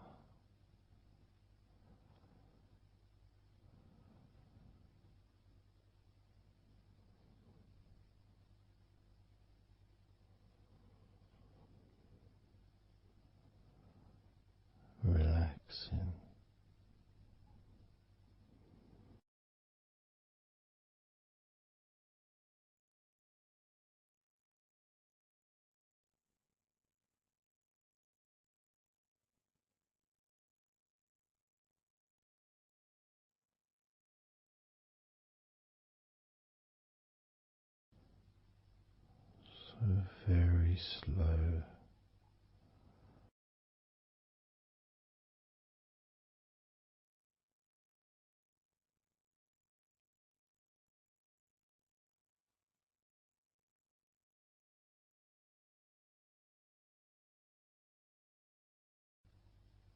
Your stomach,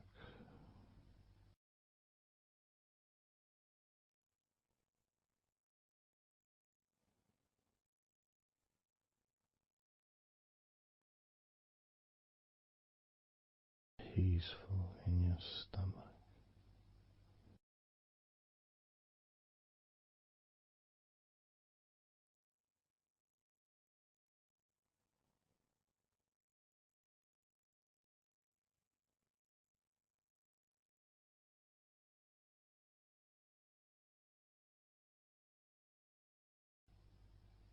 Your back,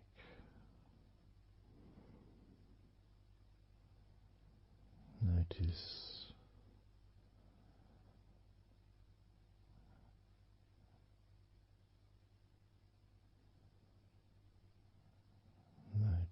how relaxed you now feel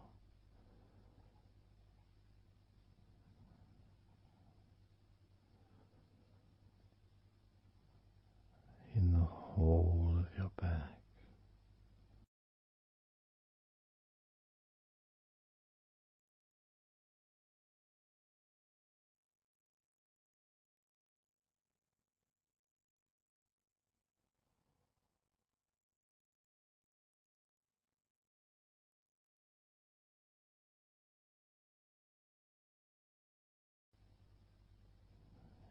Your spine, from your brain all the way down the middle of your back, sending and receiving millions of messages every day.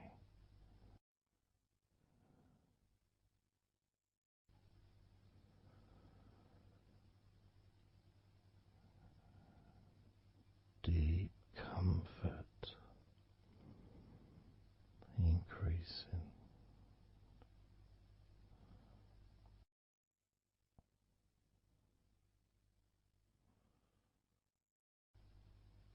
Deeply relaxed.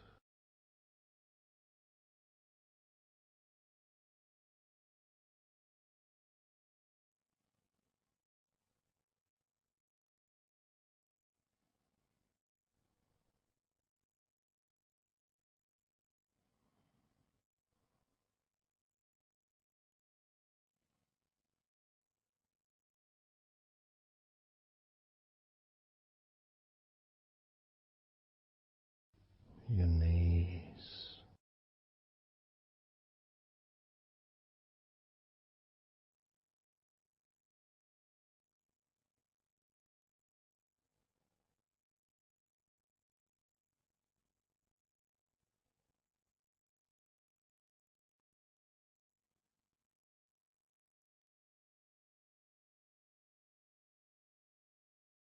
relax,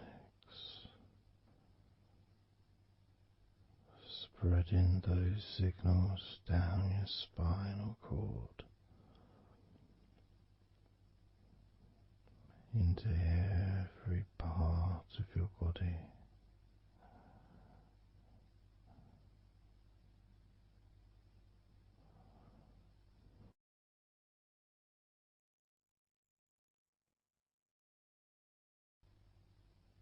Your shins and your calf muscles,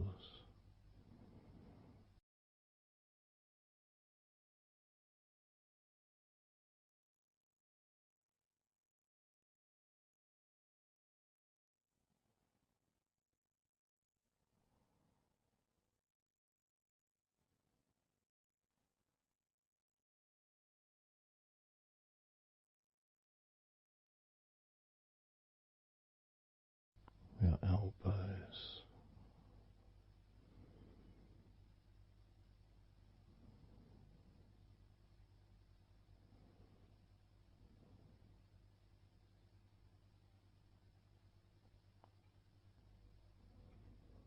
feelings of peace and tranquility spreading through your body, tips of your toes to your eyes, your fingers all the way to your lower back.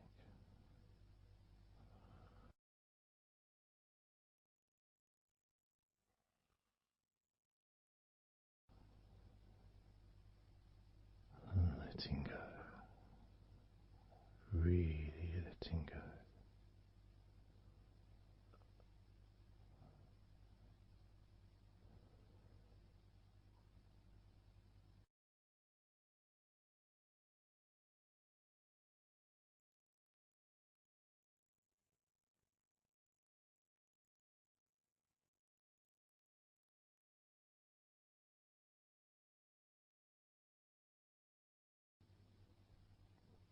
Peace.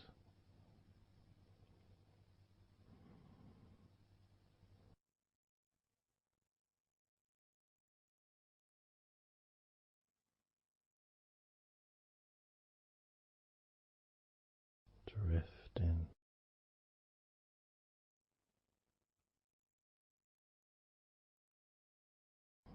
mind just wandering away,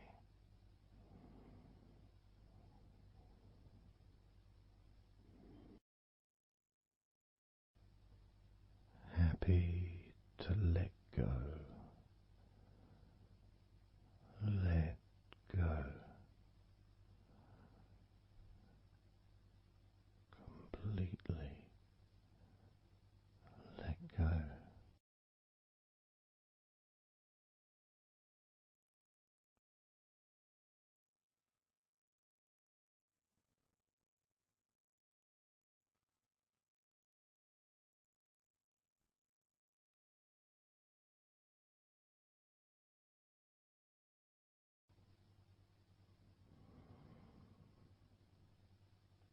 So tranquil,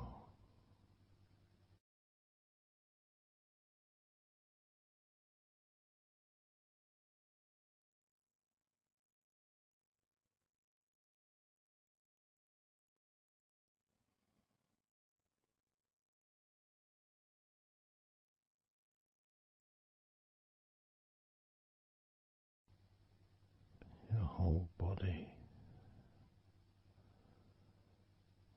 enjoying a sense of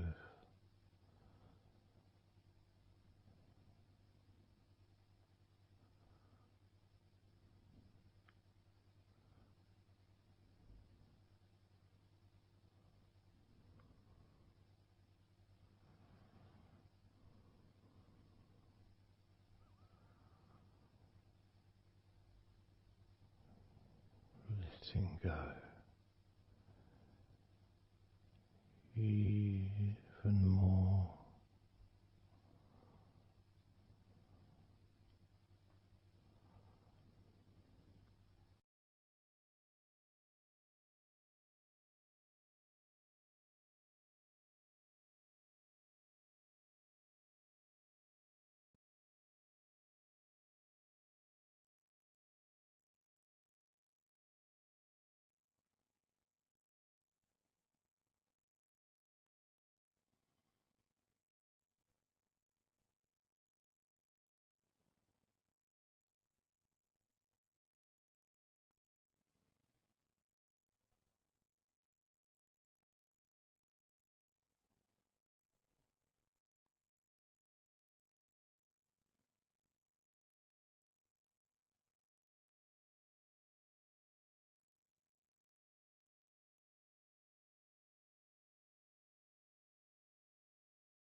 Peaceful,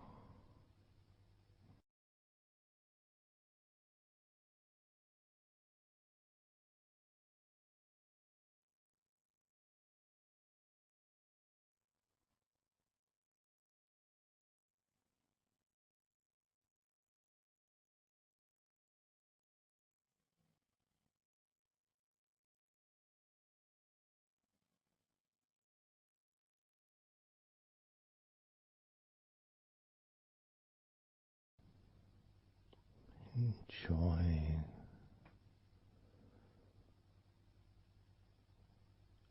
the space, this space of peace and safety.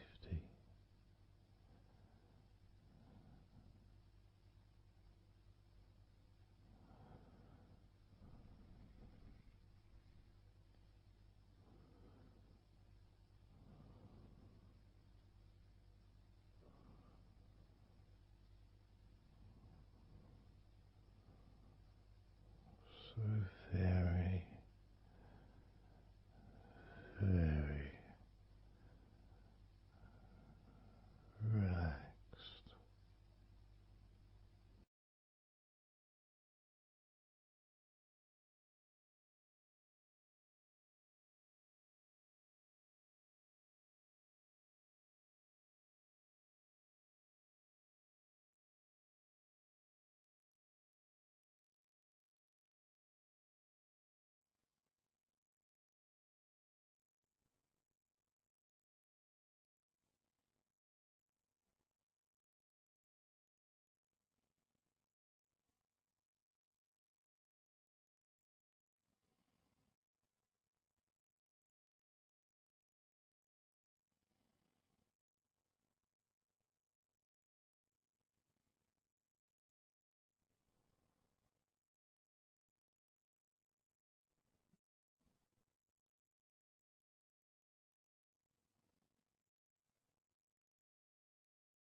Letting go.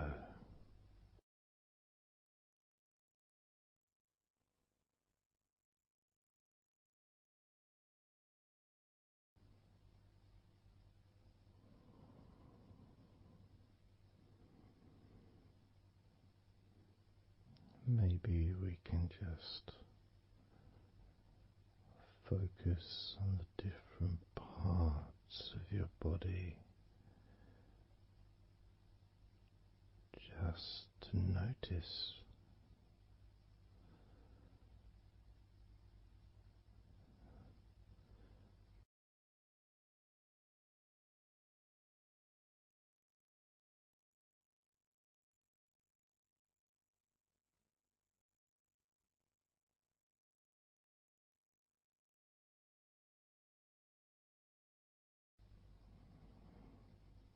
your forehead and your eyes.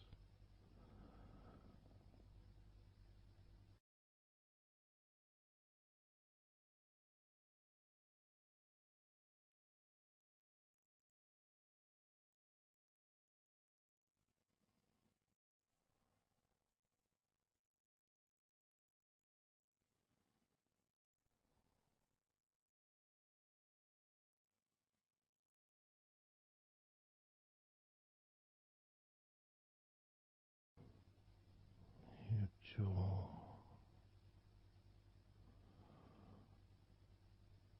so loose.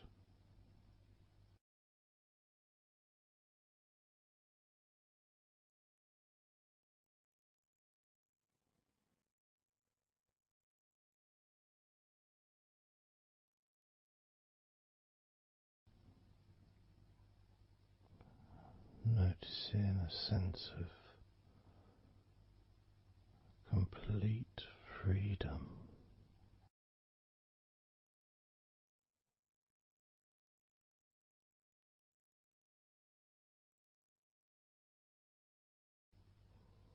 Absolute freedom.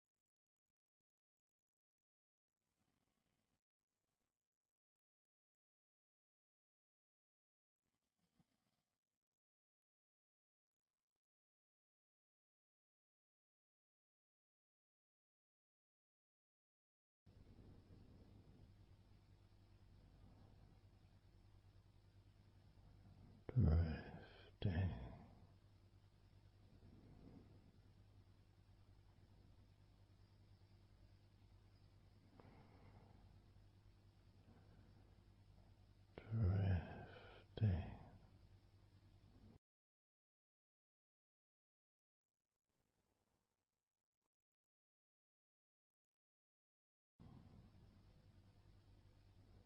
peaceful energy.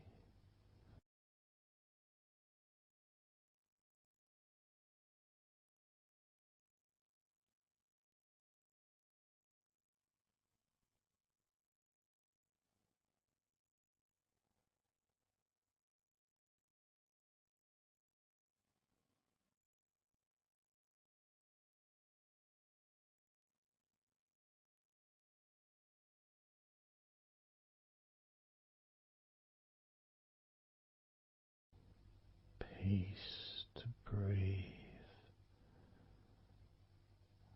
so much easier.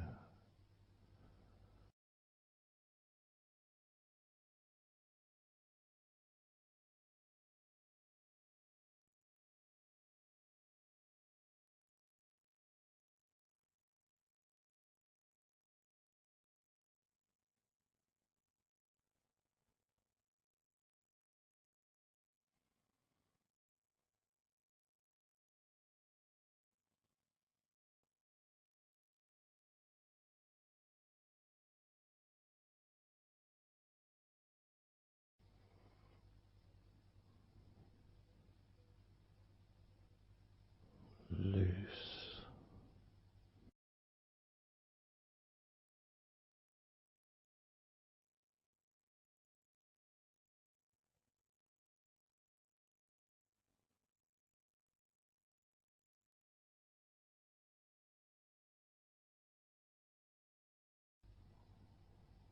You may have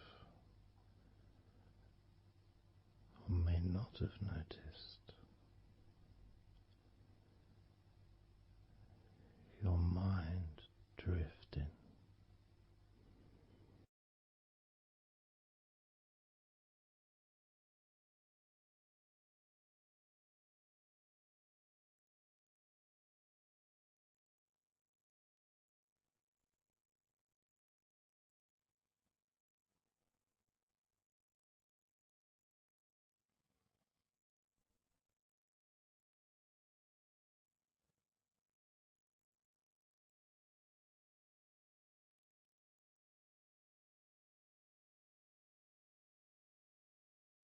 Peaceful.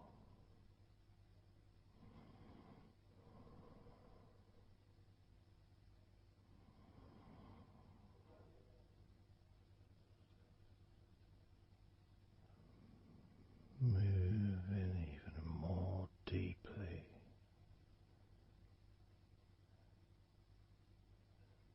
in the direction of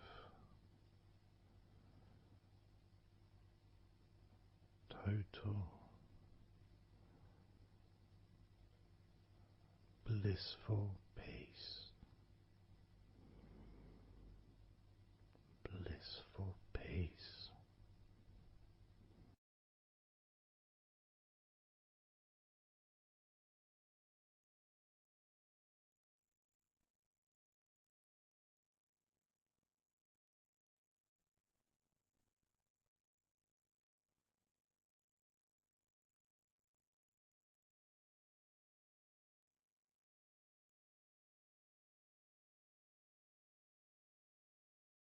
Drifting.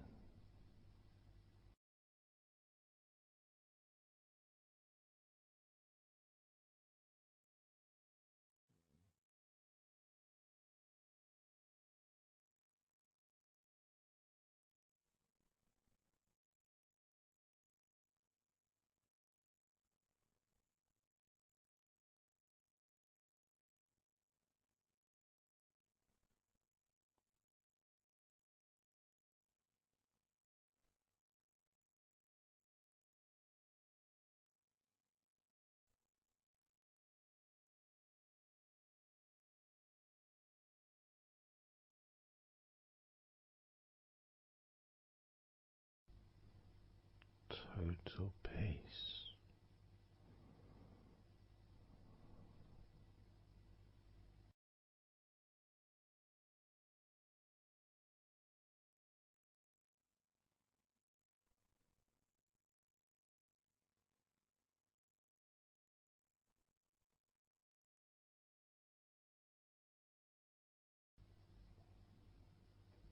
Calm, so calm,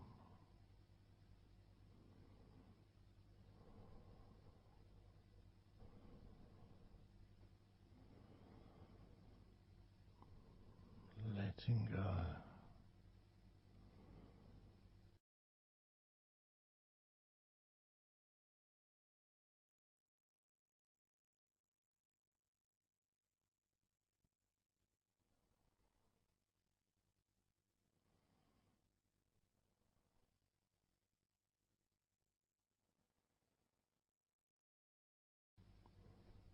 Peace of mind,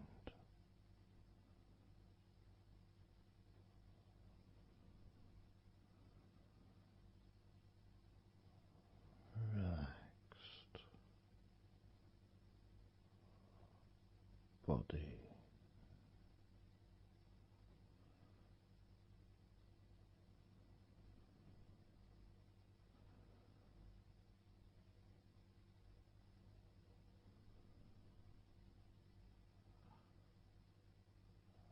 so relaxed,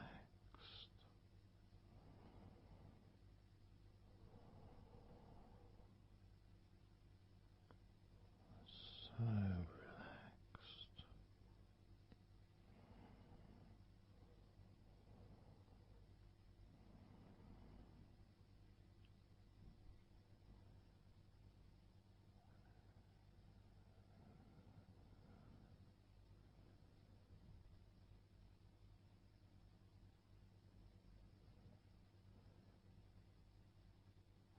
Your body feels almost invisible.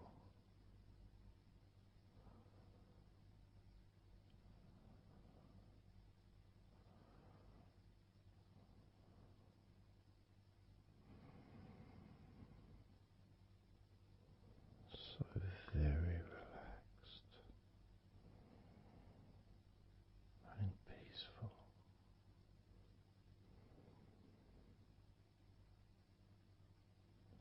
So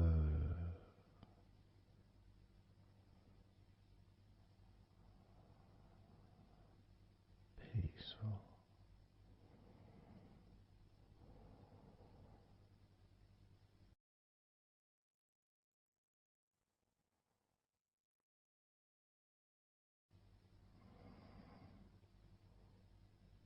Relax.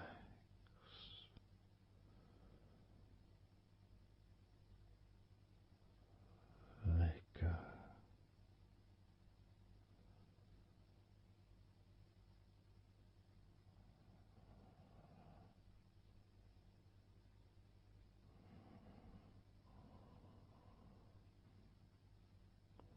So peaceful.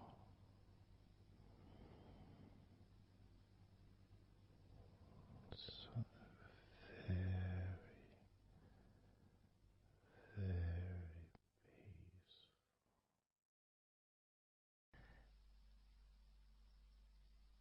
And you could start to notice that you are feeling more relaxed. Even though I've not purposely focused your mind upon that sense of physical comfort that is growing within you throughout your body, and your mind starts to slow down. And that could be almost in recognition of, I guess, my speech not being particularly fast.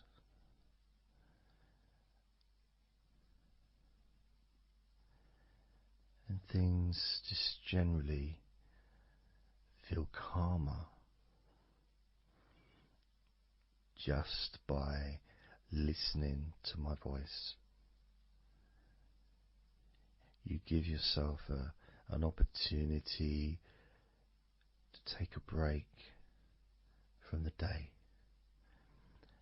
take a break from your life as it is, and to give yourself a rest, giving yourself permission to take some time off and to allow your body to relax and allow your mind to slow down, which in turn releases the tension, any stresses that you had in your body.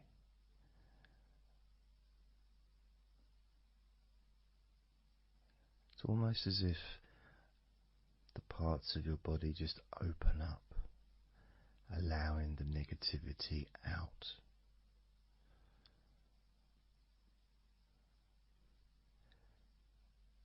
And at the same time, replacing that negativity with positive, healing energy, which then fills your body up and your mind too also starts to appreciate those feelings of increasing confidence and an almost uplifting feeling, a positive healing, an energy that spreads through your body like a wave of comfort. And all this comes from just allowing yourself a few minutes, maybe half an hour, however long you want it to be, to just rest.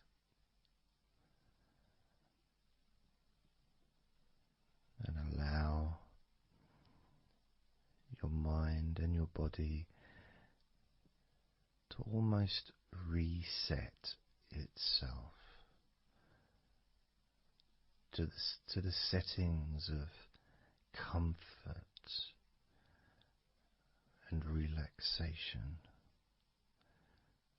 calmness, which allows more room for feelings of pleasure and happiness to move around your body and into your mind, almost as if your mind and your body are sinking together, almost mirroring each other with that growing positivity and calmness. And it feels nice. It really does feel nice to know that you are the one that has allowed yourself to feel more comfort and to experience more of this deep relaxation spreading throughout your body.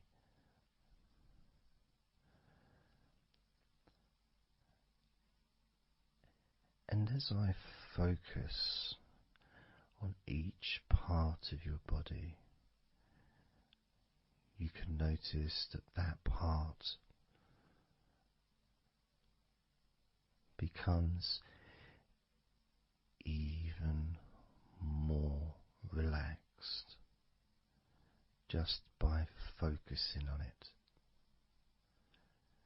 It becomes even more calm and comfortable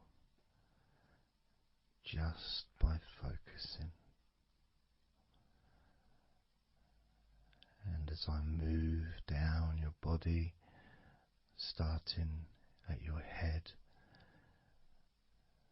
the parts that you've already focused on will continue to relax deeply. And those parts that we've not yet focused on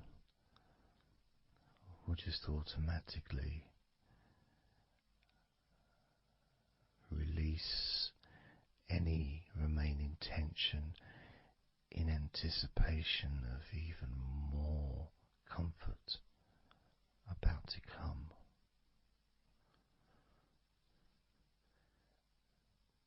Now,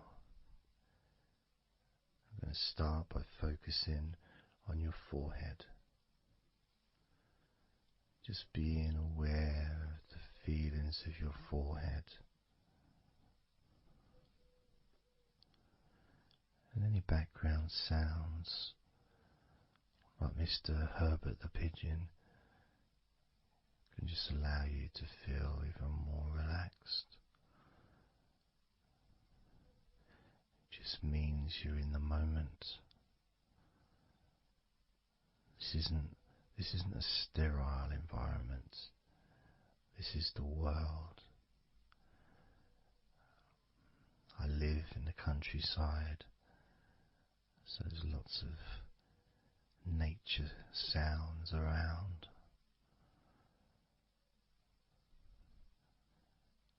So as you focus on your forehead, just notice how it becomes even more relaxed as you focus only on my voice and that part of your body.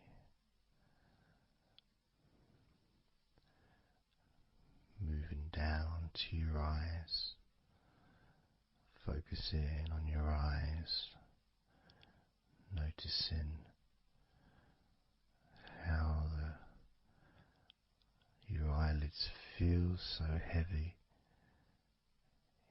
yet so light at the same time. And all the muscles around your eyes relaxing completely. Moving your focus down to your mouth, your lips, your tongue, your teeth and your gums, and the whole of your mouth relaxing, calm and loose. As you focus now on your jaw,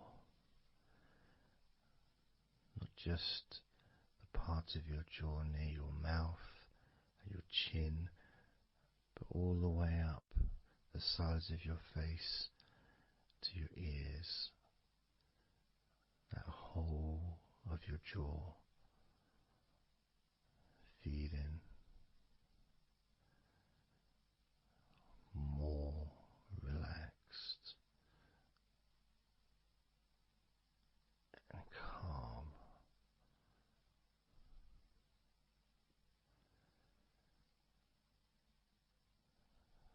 Focusing on your neck, the front of your neck and your throat, relaxing and loose and calm. The sides of your neck, the right and left side of your neck, relaxed and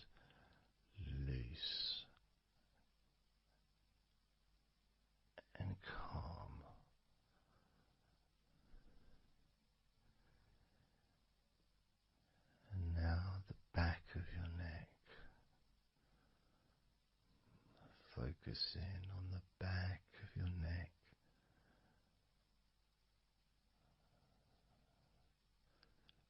Letting go of any tension that may have been there before and enjoying that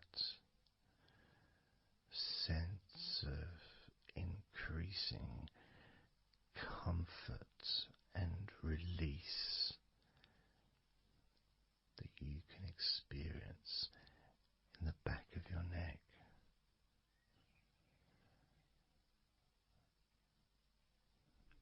Moving down your back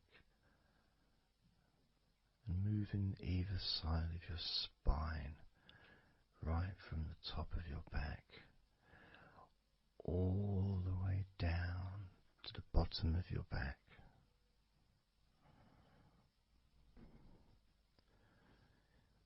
Down to your lower back.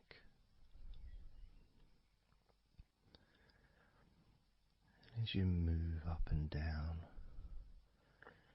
your spine, you can feel the muscles either side of your spine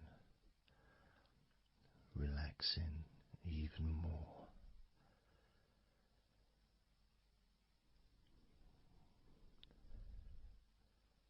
And as those muscles relax, that sense of comfort starts to spread outwards from your spine into both sides of your back. The top of your back, the middle and your lower back. And as you scan gently and slowly up and down your back, as the muscles in the top of your back relax and become looser, the muscles in the middle of your back also seem to just almost divide from each other, separating and almost melting.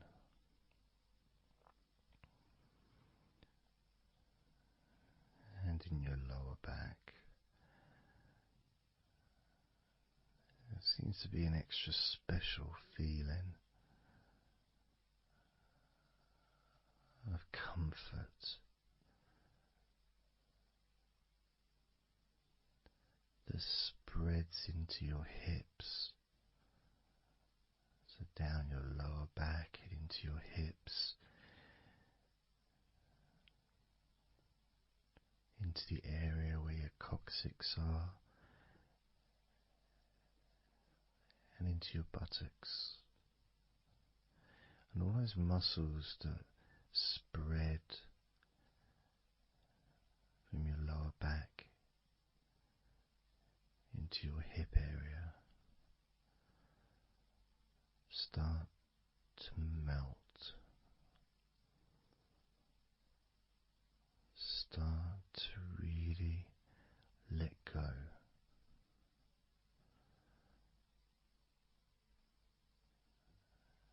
And even though we're about to focus on your shoulders, your back and your spine will continue to let go. Continue to relax so calmly. As you focus on your shoulders, you may notice that they're already feeling really loose. They're already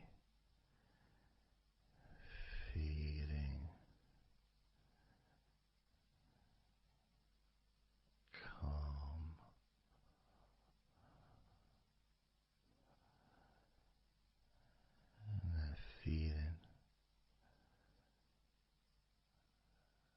those muscles that move from your neck into your shoulders.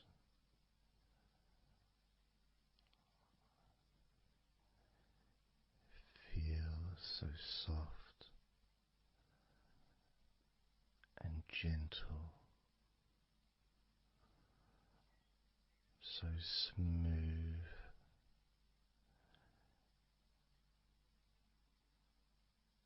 and calm.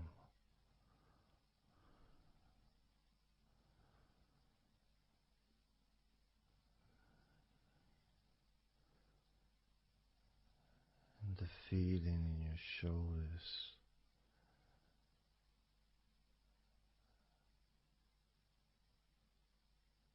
seems to spread deep into your shoulders.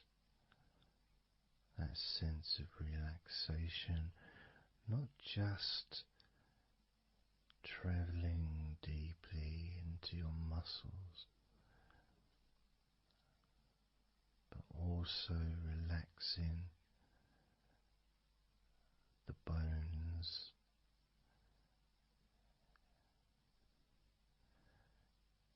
and moving all the way to underneath your arms, relaxing that whole area between the tops of your shoulders and underneath your arms, healing.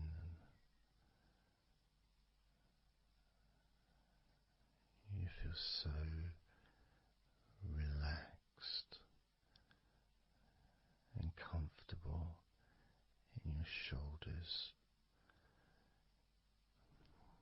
which sends that deep healing message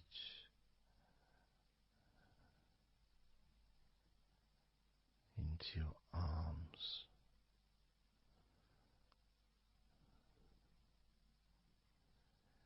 And you may feel almost as if your arms are not even there because they're so relaxed, so deeply relaxed.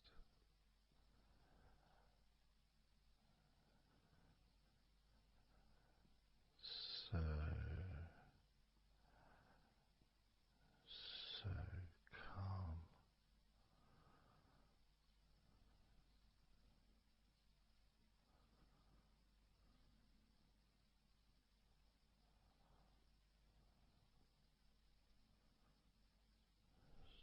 So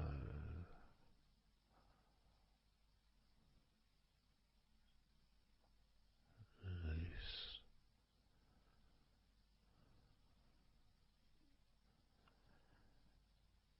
That feeling spreading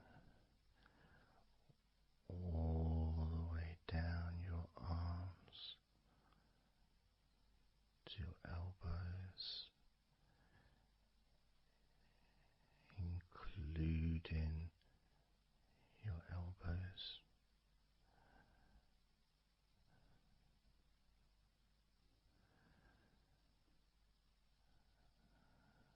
As the comfort spreads all the way into your wrists, your forearms and your wrists,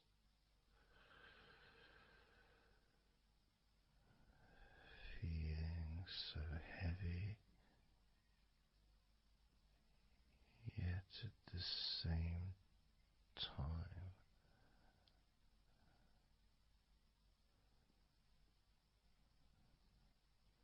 so light and gentle.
sense of real peace.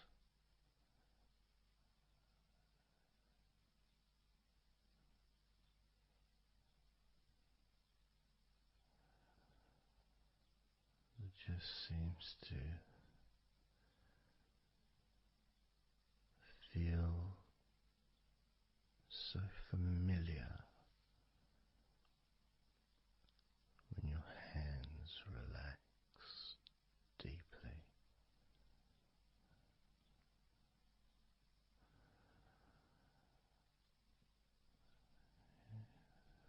Feels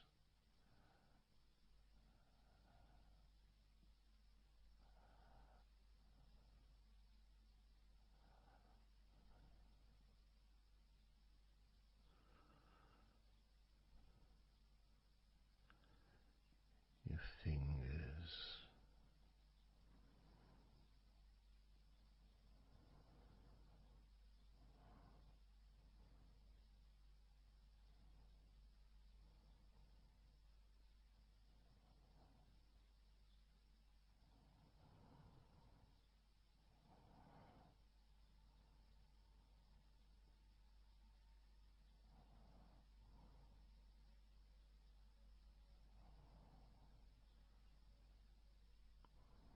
your fingers so loose.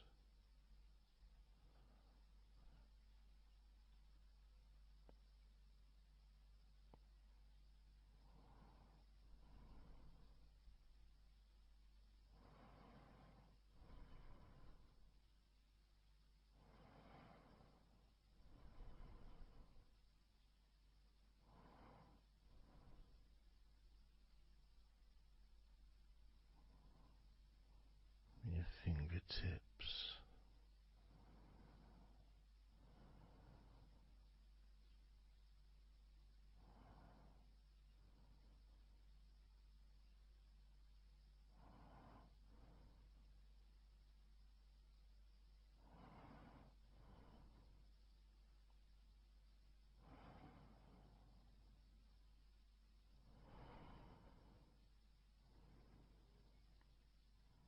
moving your attention to the front of your body,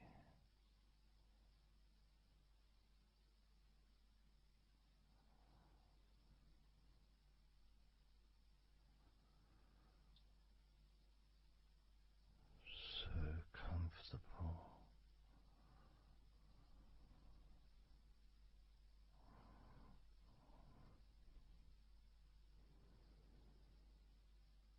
Moving your focus to your legs,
all those muscles in your thighs,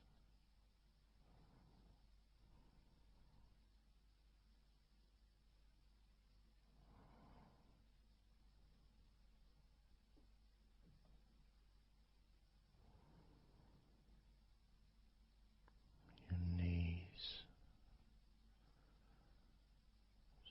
so relaxed.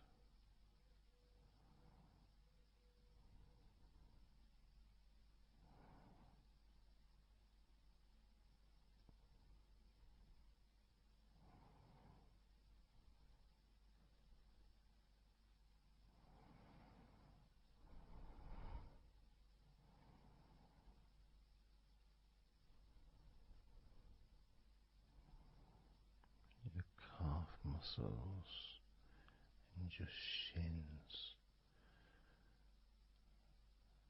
completely relaxed.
And the feeling in your feet,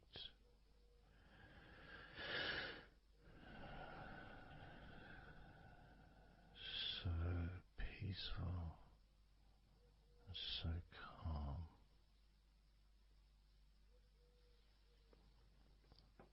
so peaceful,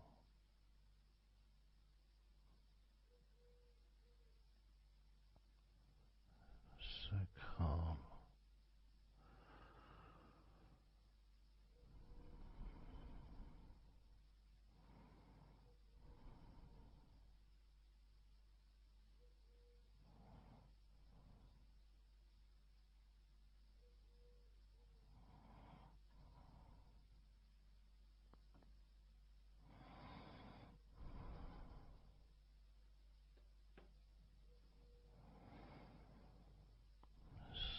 So peaceful,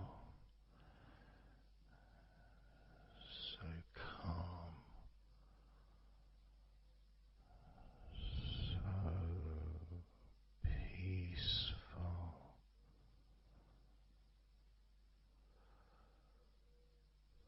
so relaxing,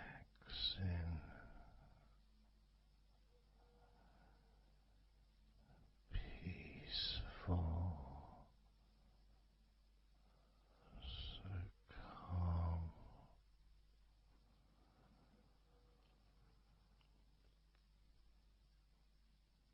Allowing that deep relaxation to spread to your chest and your stomach. So relaxed.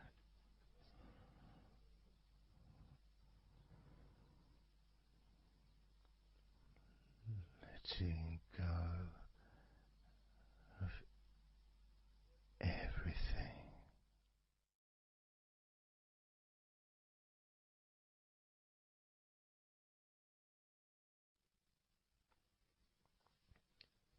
So I'm going to start counting down now from 20 down to 1.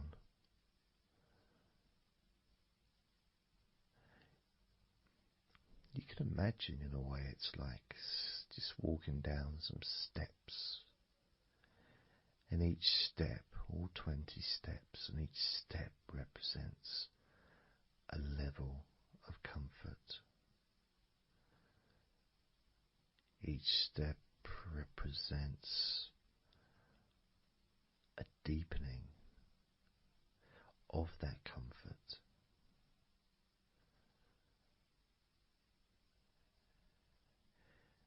And the further you walk down those steps, the deeper and more relaxed you feel.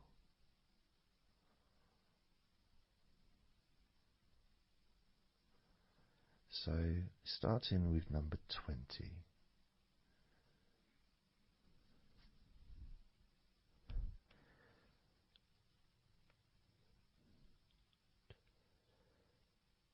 Twenty.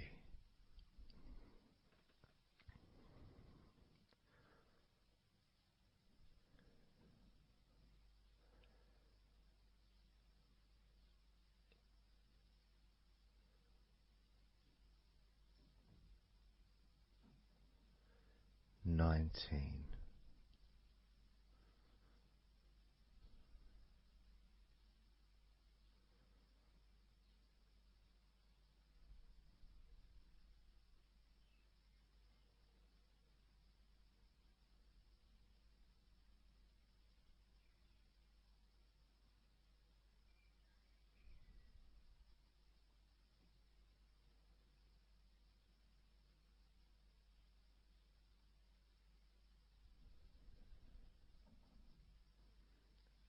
18.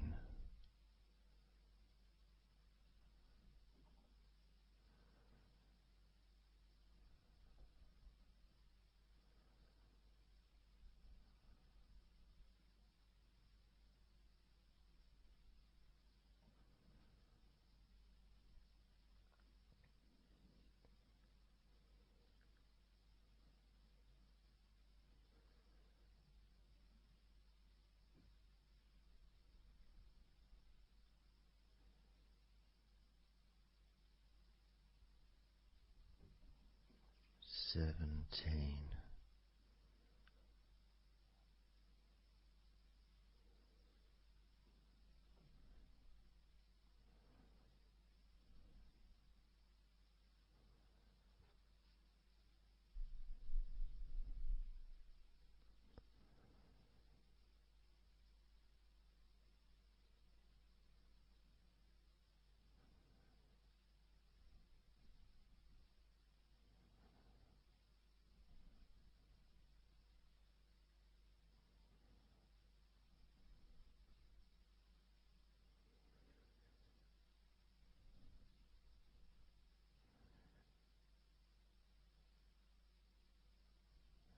16.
15. 14.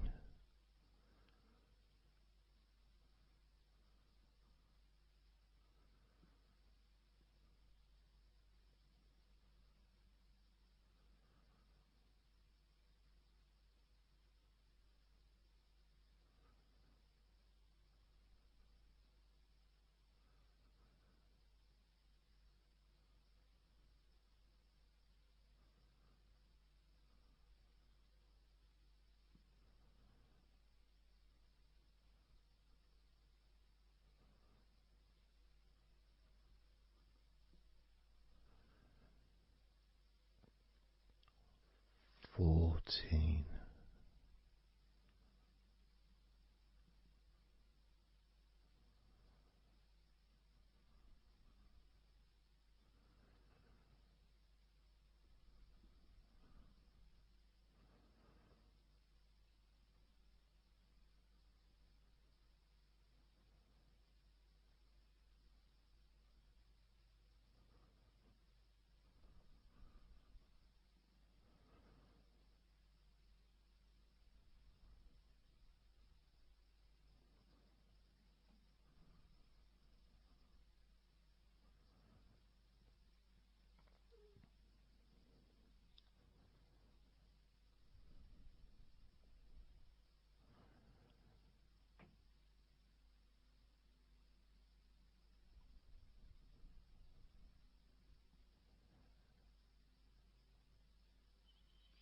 13.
12. 11.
8.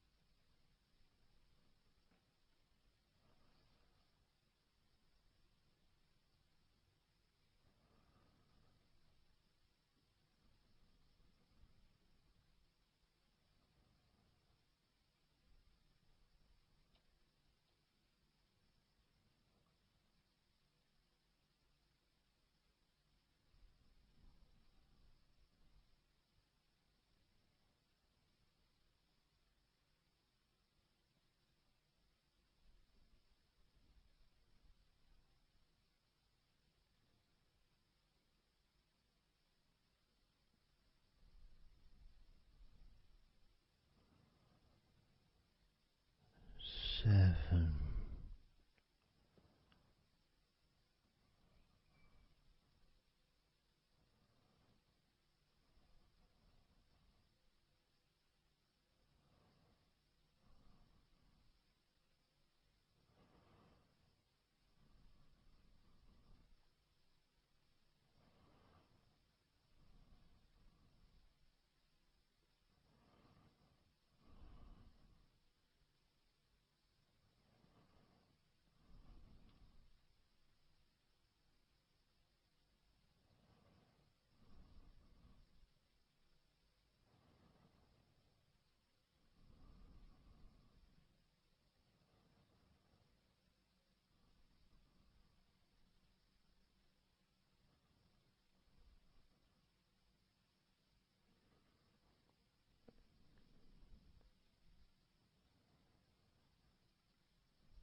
6.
5.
4,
2.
1.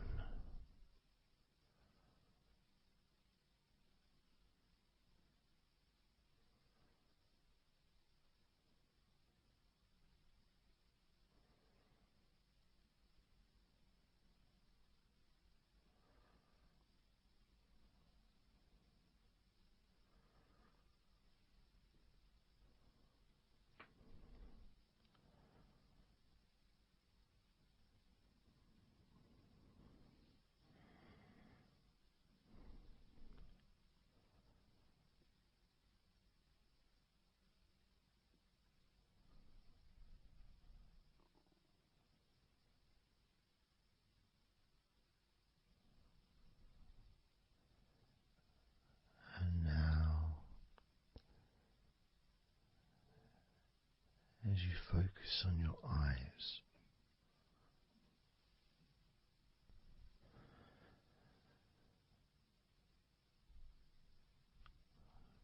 we're going to count down from 10 down to 1.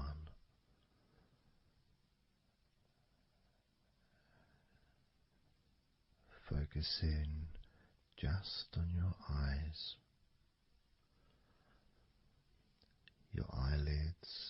muscles around your eyes, your eyeballs themselves, that whole area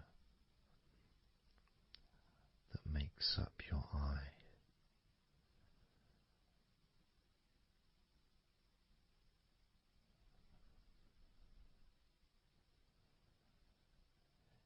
And as we count down from 10 down to 1,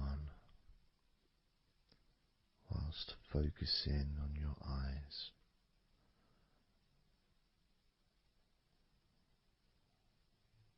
you will become twice as relaxed with each number counting down.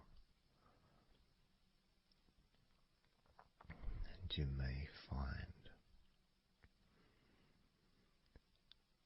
that all you want to do is just drift off to sleep. And if that's what you want, then just allow yourself to do that.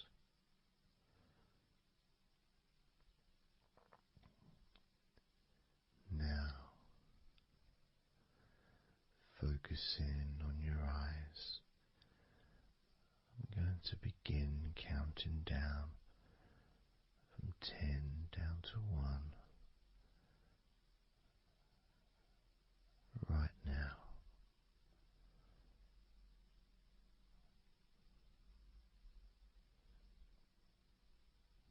10. 9.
2.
1.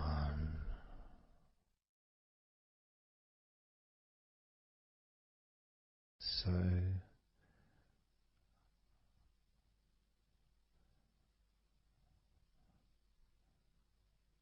counting down from 10 to 1. 10, 9, 8, 7, 6, 5, 4, 3, 2, 1.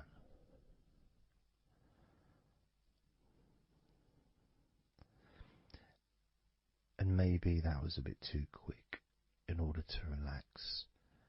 Maybe it's a bit too fast for you to notice the calming of your body.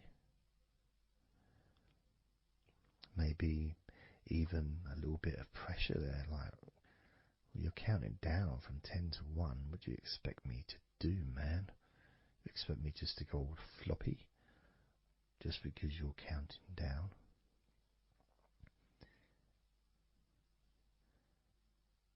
We could try again, but this time I'll go a bit slower. This time, as you focus on the whole of your body before we focus on your legs, just notice how your body does start to feel more relaxed with every number that I count down. 10,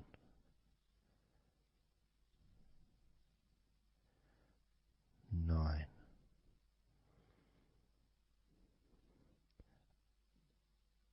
8,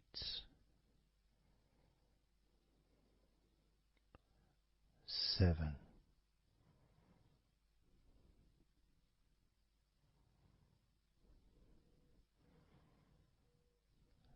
6,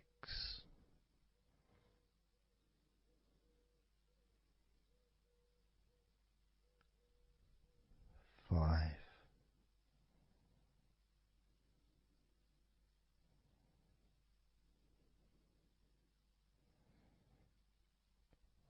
4,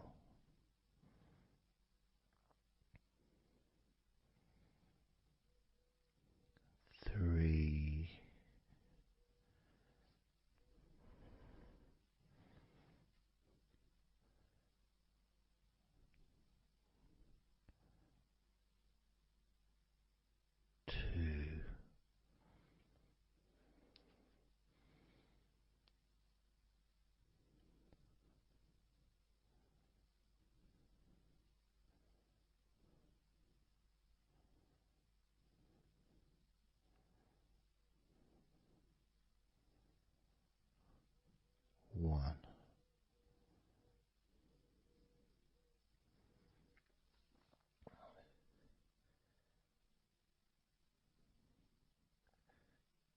And just notice how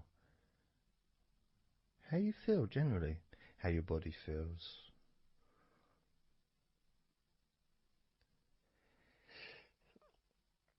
It's not necessarily even about counting down from 10 to 1. It's that space that you have, that space between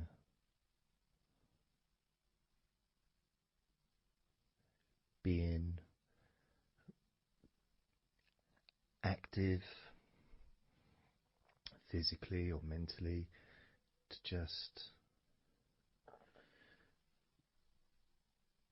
sitting or lying down, just being there, not doing anything, not saying anything, not needing to think about anything.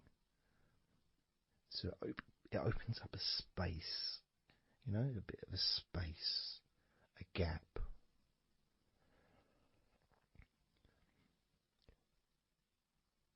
And the more I count down from 10 to 1, the bigger that gap becomes. So there's that gap of calmness, of comfort, relaxation.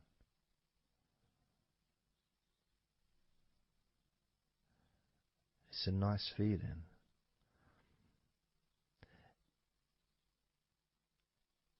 And it moves those stresses or discomforts physically or emotionally, moves them away.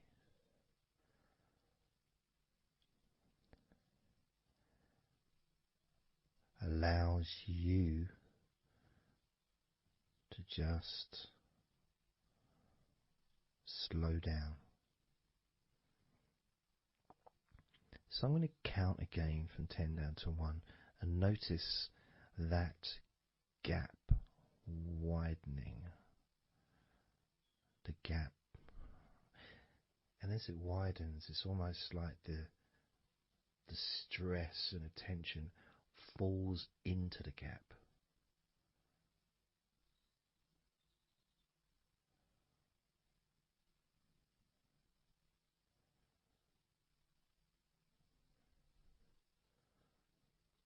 And gives you that distance, that space. Now, 10, 9,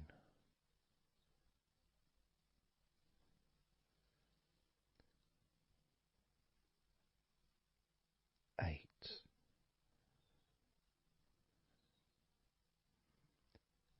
7,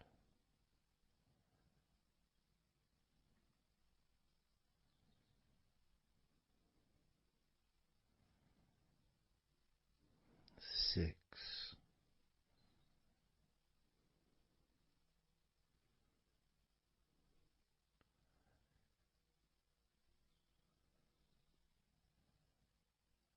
5,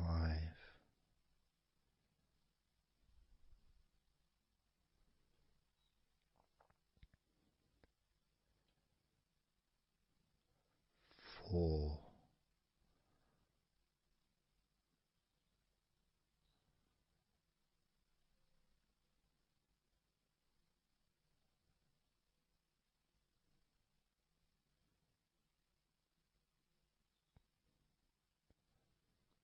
3,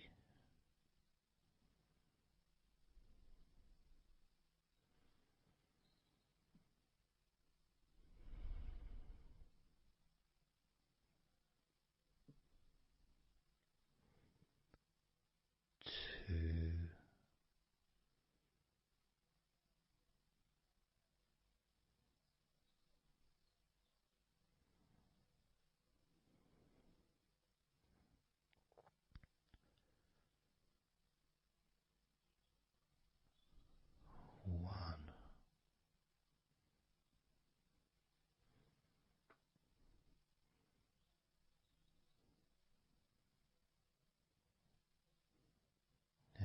does your body feel now?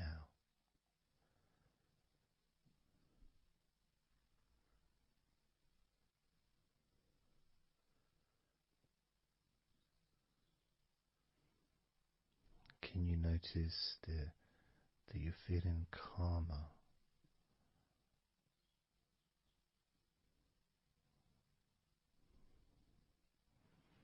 That you're feeling more relaxed?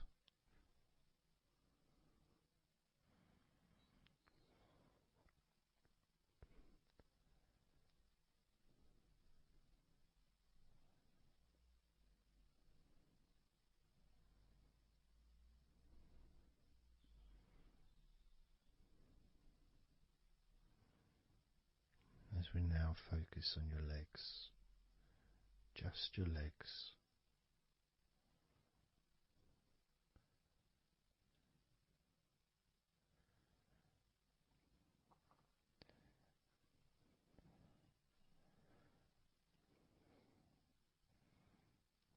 We're just going to start with focusing on your thighs.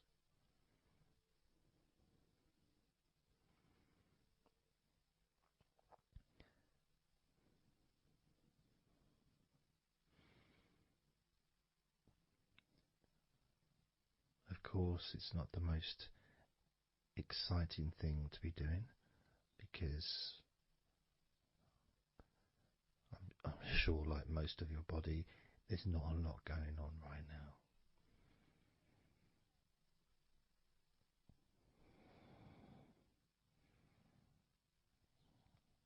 Just focusing on the whole of your thighs, the tops of your thighs, the sides of your thighs, the bottoms of your thighs, your outer thighs and your inner thighs.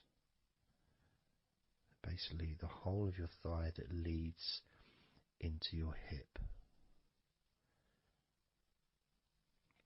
and then goes down to your knee joint.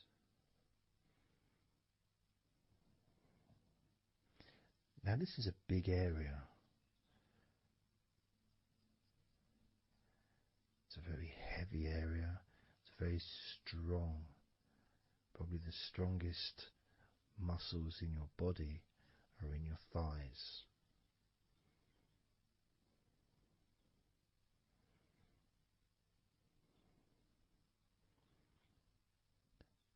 But I don't think we perhaps give enough attention to our thighs.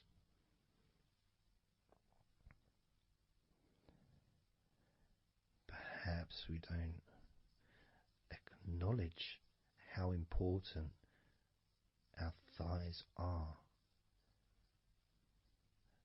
to our lives.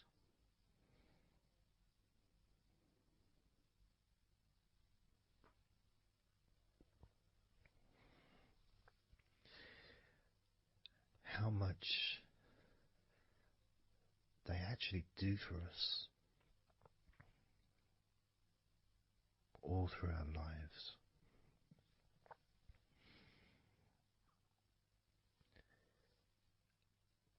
And it may sound really weird, but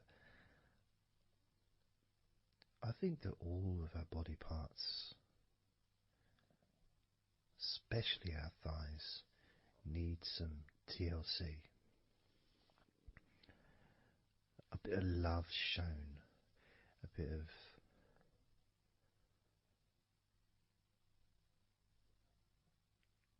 acknowledgement,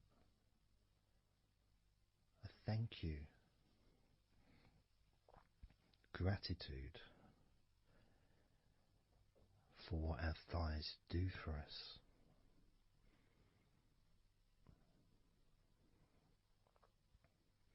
And I know this may sound a bit strange. Maybe you think, why am I? Surely I should be out in the garden hugging a tree or something. Well,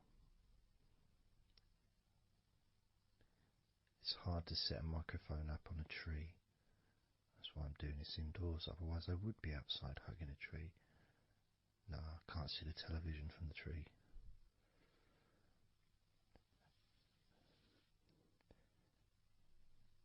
If you move down to your knees, again, such an important part. And I think we don't necessarily, I'll speak for myself here, I don't necessarily appreciate all that my knees do for me until I have a problem with my knee. So occasionally if I have maybe I bash it or it's aching for some reason, it's then that I realise how much it does. You know, the benefit of being able to use my legs without any kind of physical discomfort is a beautiful thing that's possibly not appreciated until it's temporarily removed, you know, that comfort.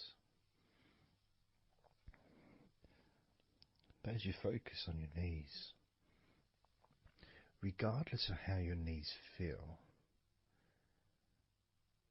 you can add that sense of gratitude and love to your knees for all that they do for you.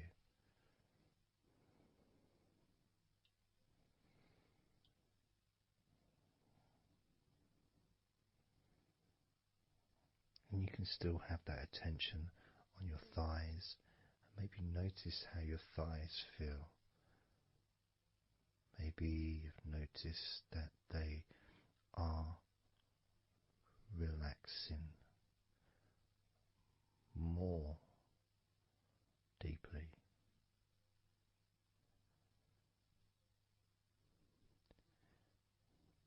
As you focus now on the bottoms of your legs, your shins and your calf muscles, and the bones between your knees and your feet, incorporating of course your ankles. So important.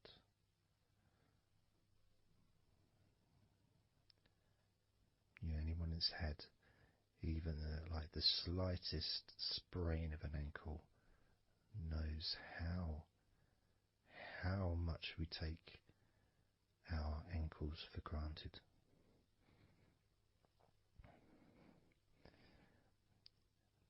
And it's kind of strange in a way when you think that,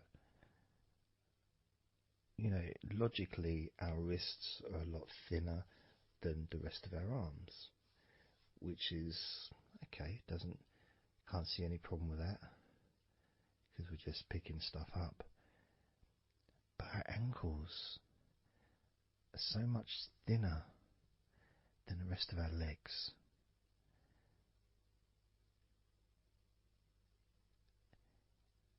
And from a physics perspective, or logical even, it doesn't really make sense that all this weight would ultimately be resting on your ankles, then leading to your feet. That thin area, thin bone, yet it does so much great work. Supports us, supports our body for a lifetime. Helps us to balance, helps you to get around and be mobile.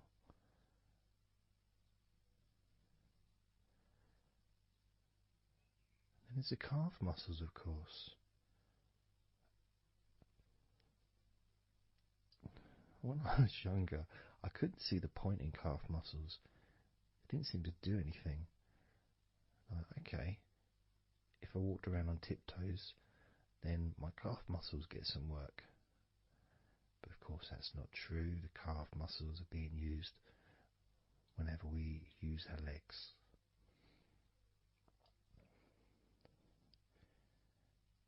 And your shins, there to protect your lower legs, shaped in a way almost as a protector for the bone.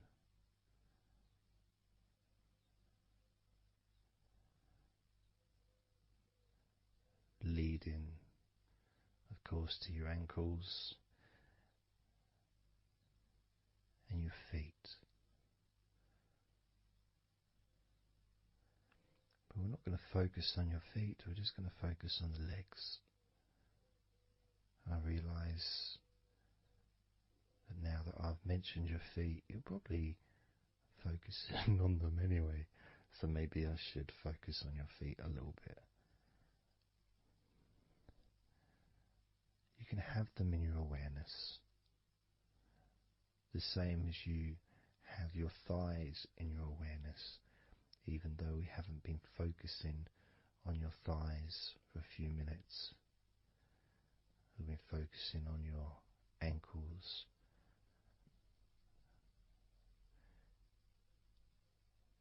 there's still that sensation of comfort in your thighs. And there's that movement of energy, because the thighs hold lots of different sensations. Of course, there's the muscles, the big, strong muscles that we have in our thighs.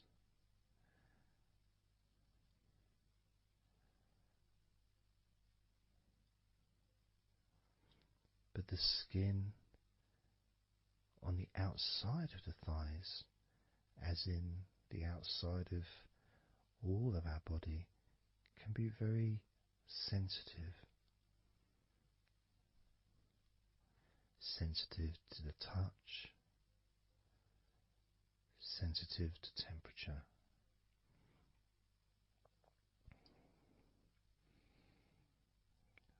And inside your thighs, the bones, there's the muscle, there's the blood vessels, the arteries. So all this stuff, it's inside your thighs. And I guess sometimes it'd be nice if you could actually put your fingers inside your thighs and massage. So you can massage on the outside, of course, but to be able to get deep into the muscles, and to be able to just massage inside your thighs, massaging the bones of your leg, massaging all the veins, and just gently healing your thighs. And you could move down, massaging inside your knees, just massaging those bones, but with healing fingertips, spreading that healing energy deep into the joints of your knees.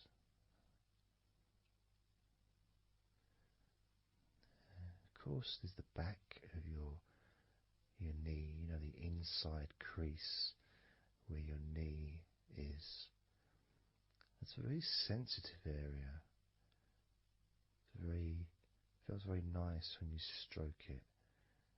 That might be because it's an area that's not really touched very often. It's almost like a hidden part, that crease in your legs. It's almost like a part that has a sensitivity which is a little bit different.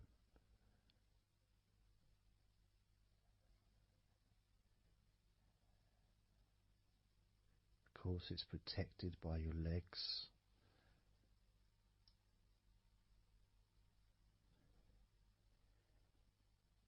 So you can imagine putting your fingers into that crease in your legs.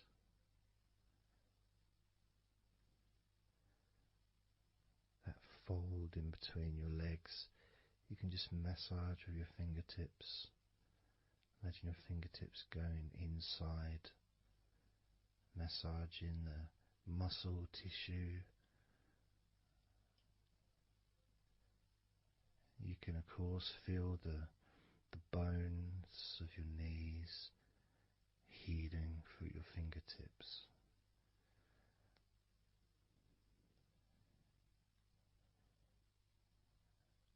And then as you go down to your calf muscles, now that's the part I'd like to be able to really put my fingertips deep inside my calf muscles, massaging every single tissue of that muscle, healing every part.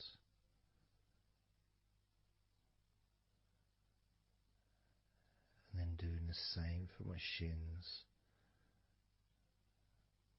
massaging and gently stroking the bones, gently stroking them, healing in a loving way, because they deserve to be treated as the precious bones that they are, because our legs are so precious, as in all the other parts of our body. They're more precious than any jewel on the planet.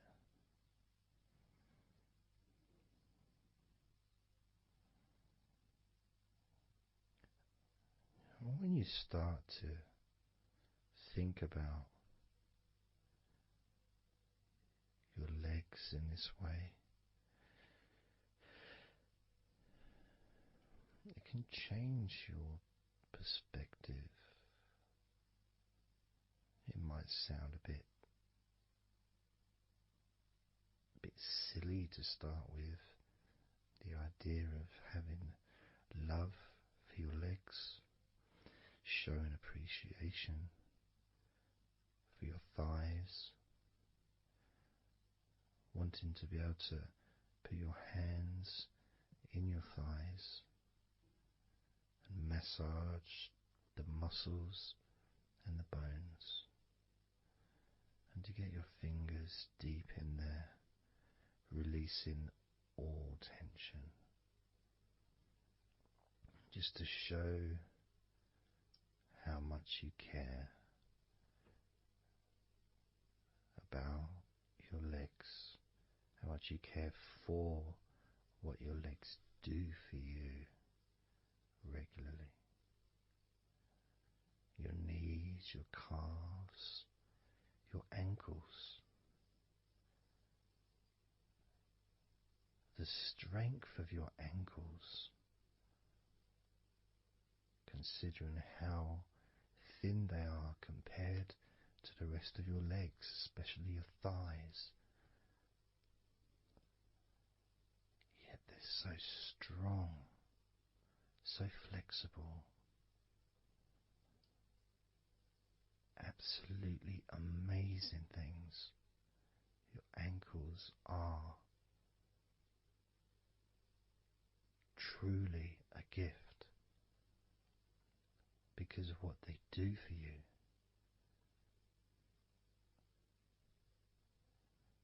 Supporting all that weight, regardless of what weight you are, even if you're only 8 stone, it's still a lot of weight for these little ankles. Now I'm a lot heavier than 8 stone, double that. Yet my ankles support my body all the time. Although they do give off a sigh of relief when I sit down. In fact, my whole legs do. My feet also go whew, and my toes clap They're so happy.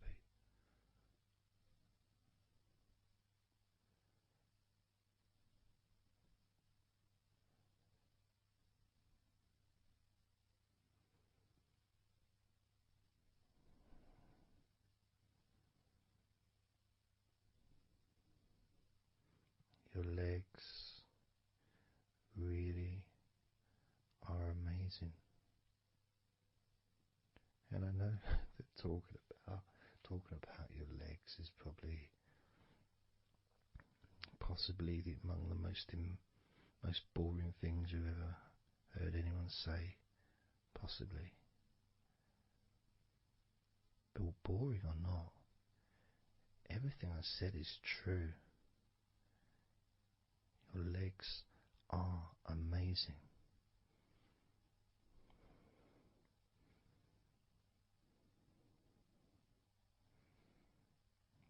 Your legs deserve not just respect,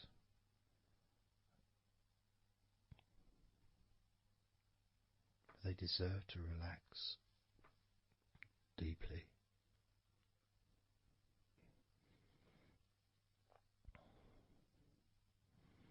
They deserve to take some time out of the day to just let go completely.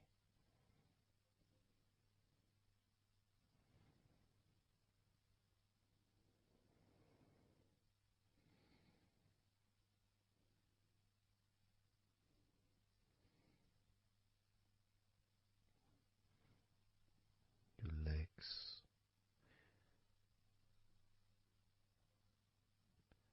really can relax.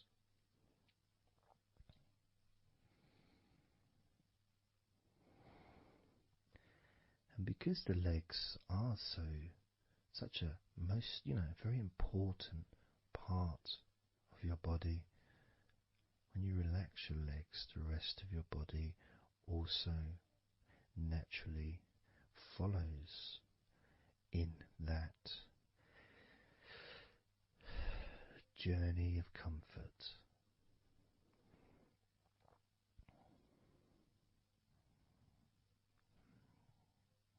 I can feel it in my hips. My hips feel really loose. And also my lower back as well. My lower back really feels stretched, even though I'm just sitting in a chair and there's no stretching as far as I'm aware that I'm doing.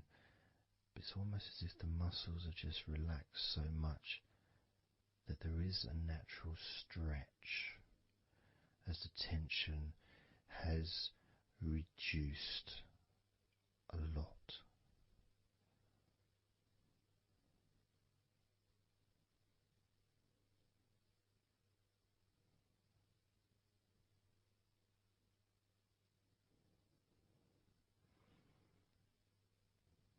And I'm now going to count down from 10 down to 1. And you can continue to feel wonderfully relaxed. 10, 9, 8, 7, 6, 5, 4, 3, 2, 1.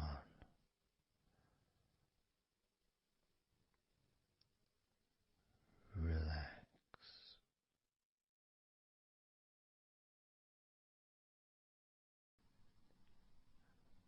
So I'm just going to count down from 5 down to 1. And as I count down, if you just focus on the numbers, just the numbers, counting down, and notice how you feel in this moment as you hear the numbers counting down, knowing that those numbers counting down represent you feeling calmer, not just in your body but also relaxing your mind. And just notice how you feel. There's nothing to do, there's nothing to say, there's nothing to think about.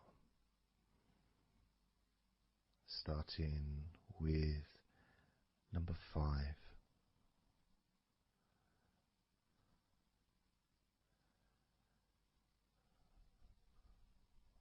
4.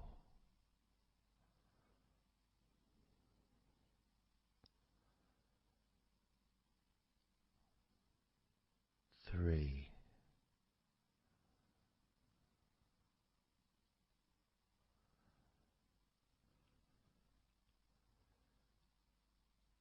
2.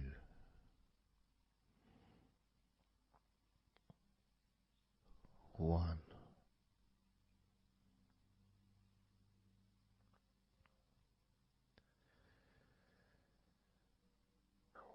As you notice the gradual letting go of the tension in your body, you may also begin to notice and be aware of how your mind is starting to slow down. This is just a natural thing that happens. It's not really a special procedure. It's just natural because as your body relaxes, your mind also starts to relax. And the more your mind relaxes, the more your body relaxes. It's just a continuous circle of relaxation.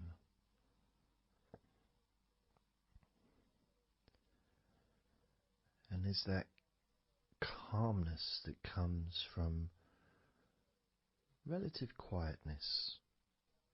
You know, even if there's background sounds, either your side or mine, it's still going to be quite calm. You know, you haven't got the television on, there's no music in the background unless you're listening to the recording with music, of course. You're very likely not going to be sitting in a room with other people. Of course you might be, but generally it's more ideal if you can do this on your own. So no distractions.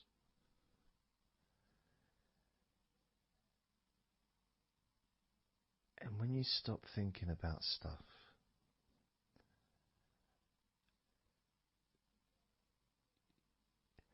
relaxation automatically rises. A sense of comfort starts to grow. And without trying to build it up into something fantastical or something magical, this is just a natural process. Something that's easy to accomplish. In fact, it's almost, the sense of relaxing completely happens really when you put no effort into it. It's not something that you can really force. It's something that happens naturally. And part of the process of this recording and others is simply to allow you to take advantage of this space, this time, to just let go, to just be here, to be in tune with how you feel.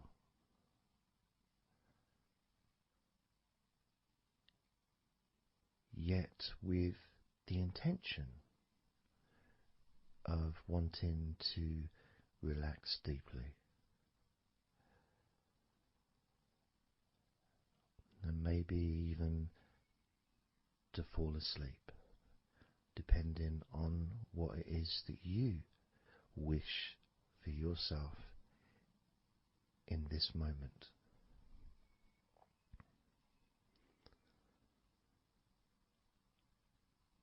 As we know, relaxing is the majority of the process of falling asleep. The actual falling asleep part is the tiny bit at the end. The deeper relaxed you become, the easier you find yourself drifting.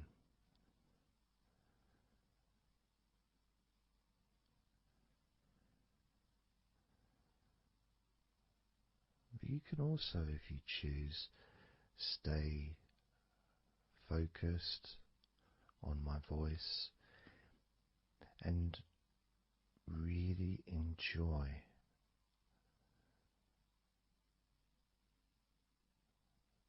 the process of gradually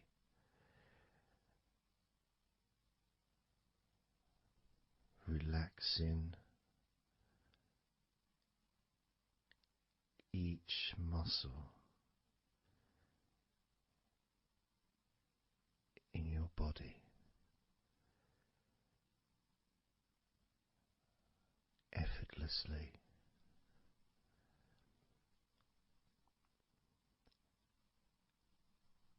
and just observing the sensation of letting go.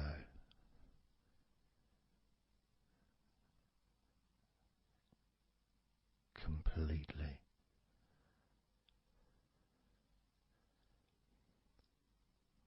This time I'm going to count from 6 down to 1.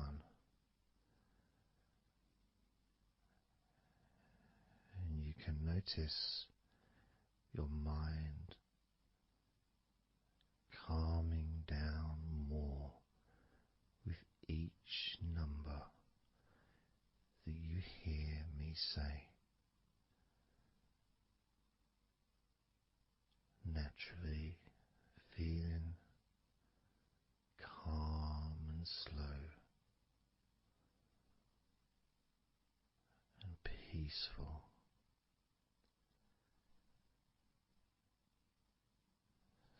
6.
2.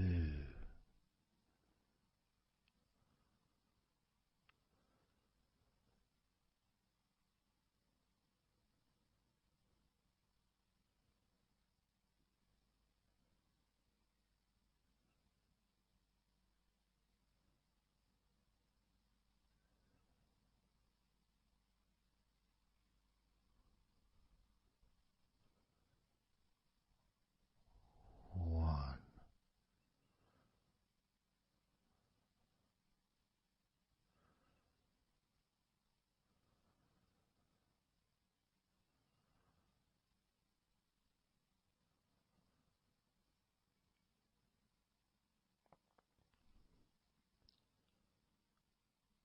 Being aware of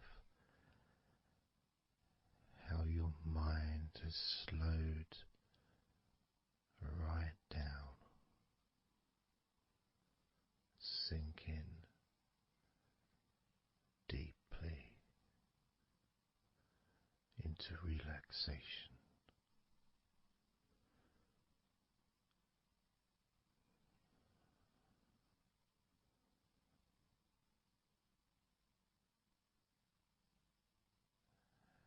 And as you focus on your mind, you may notice that there are some thoughts still there, maybe some stubborn thoughts that for some reason perhaps need your attention.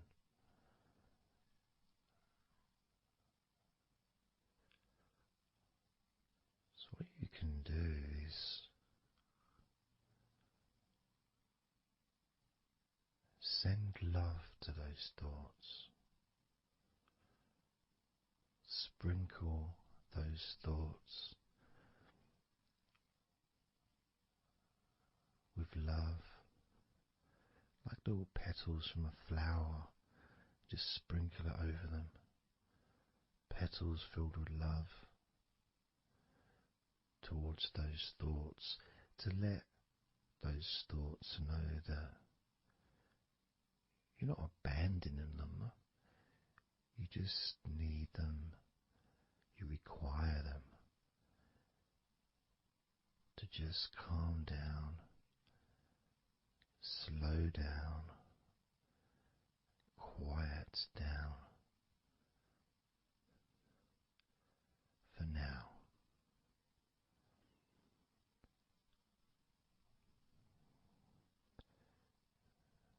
So as you focus on those remaining thoughts, as we count down this time from 7 down to 1, with each number, just imagine sprinkling those flower petals of love,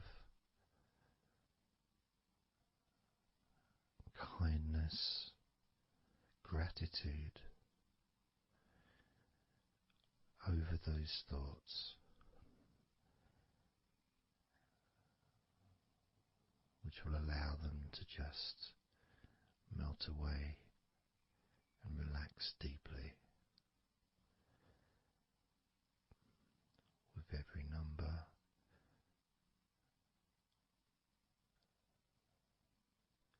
those thoughts will become more and more relaxed.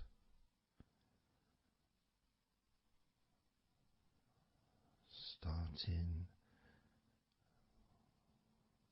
with number 7.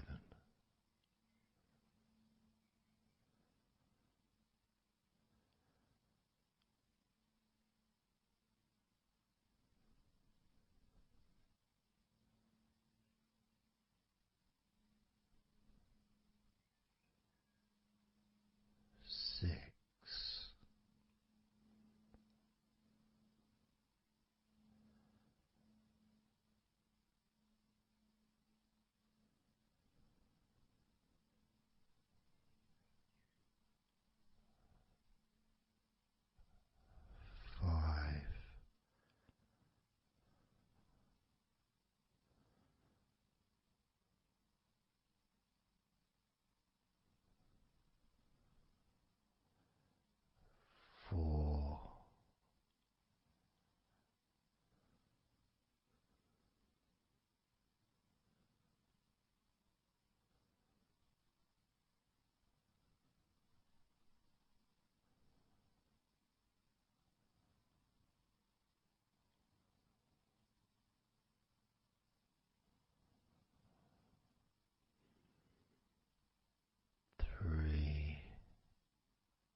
as you now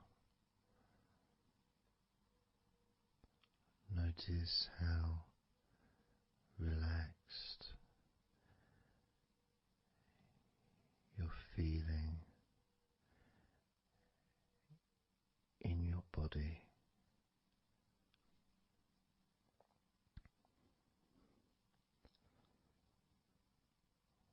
we're going to focus on your hands.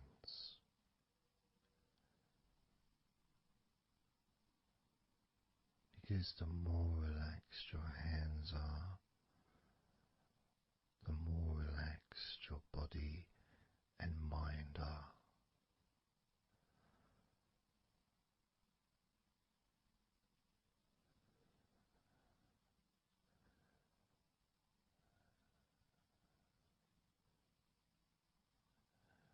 And as you focus on your hands and your fingers,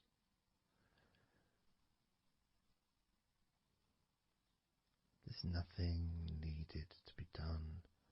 There's no clenching of fists or tensing the fingers or anything like that.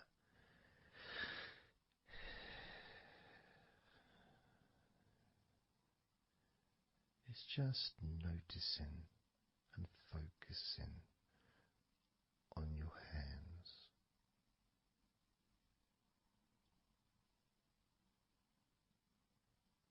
Noticing how they feel.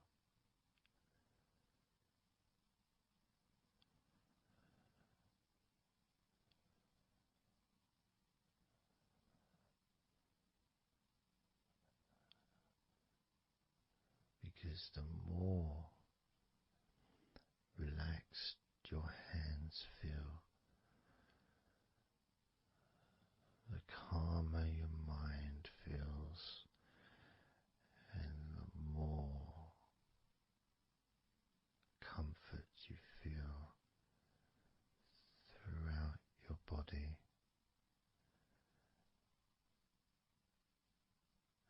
And you may have already noticed that your mind is starting to drift.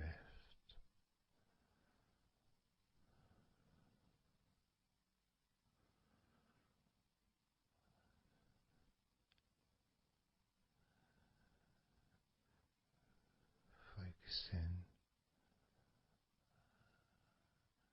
just on your hands and fingers, allowing them to experience a real deepening of that relaxation in your hands and fingers.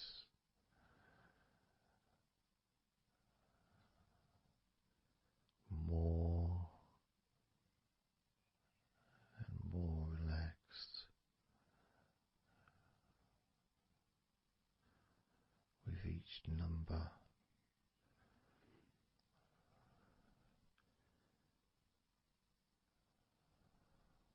From 8 down to 1.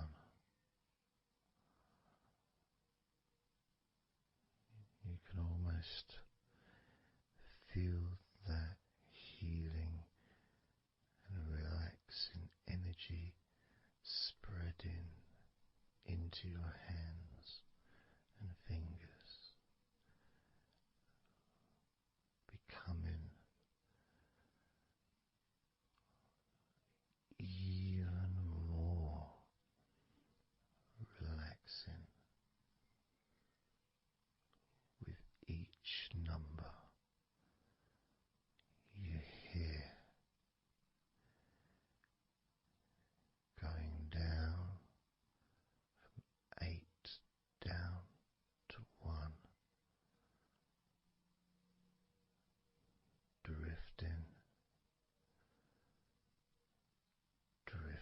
again. Starting with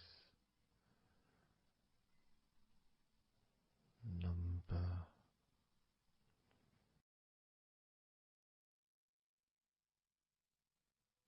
8.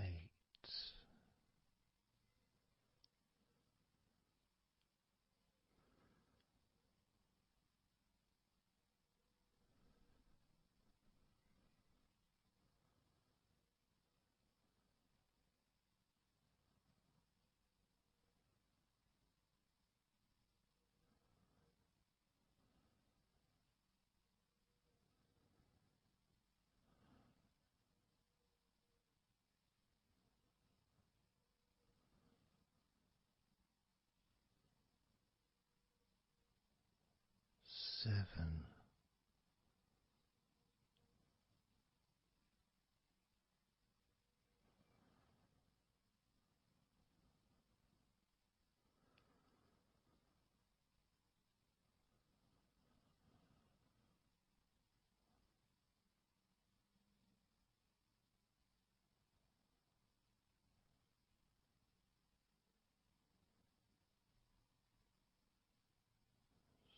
6.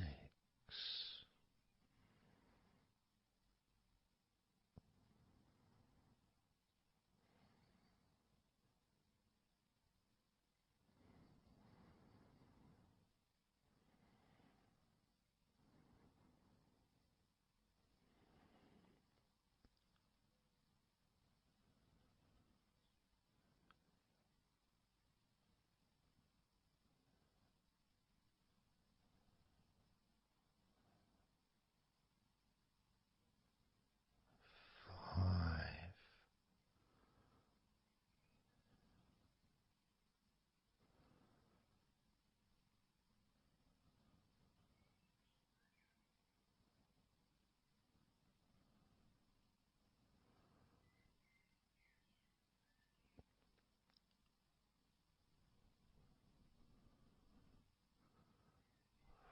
4.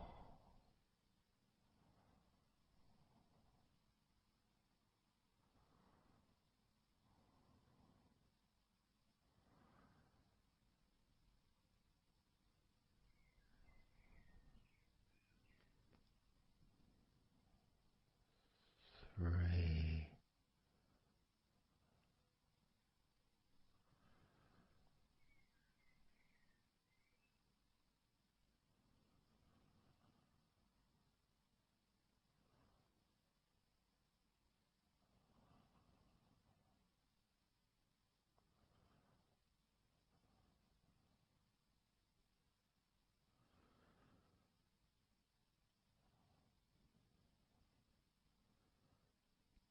2. 1.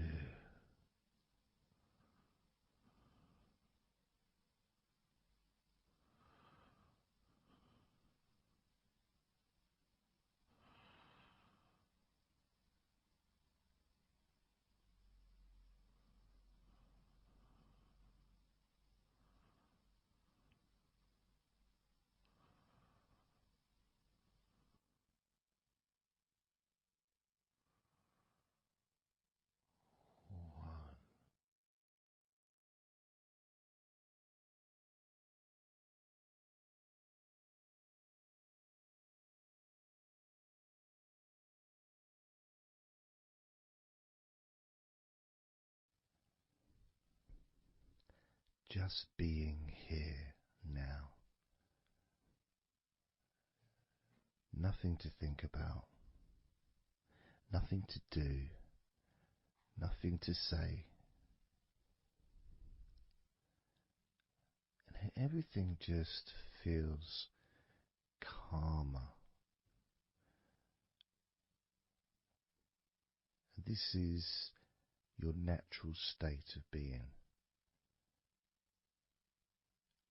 This is how you just normally feel when you take away all of that other stuff that we add.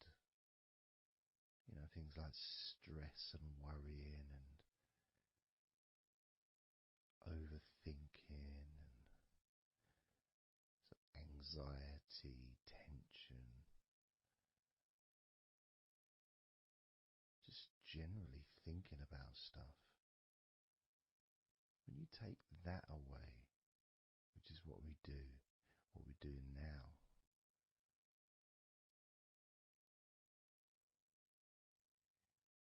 you're left with a real sense of peacefulness, which comes to you very quickly. Because ultimately, it's just a feeling. A feeling of comfort. It's almost as if you've gone inside yourself and you've found a special place where everything is peaceful.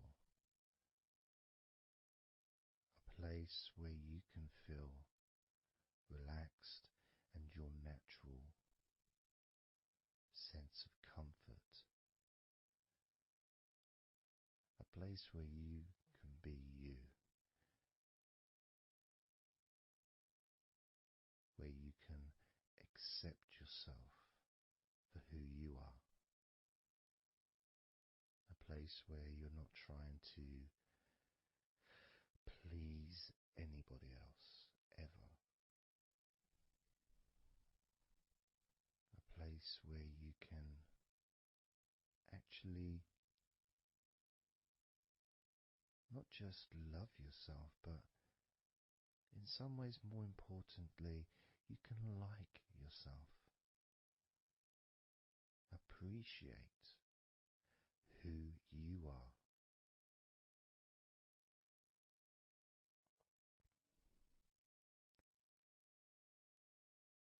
And that sense of gratitude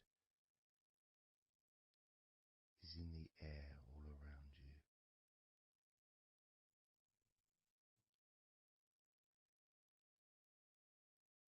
And that's also a place where you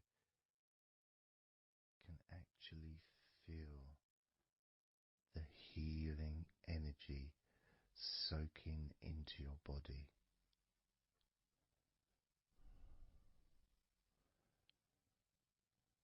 Healing energy soaking into your body. And that healing energy spreads through your veins, traveling to each and every single part of your body.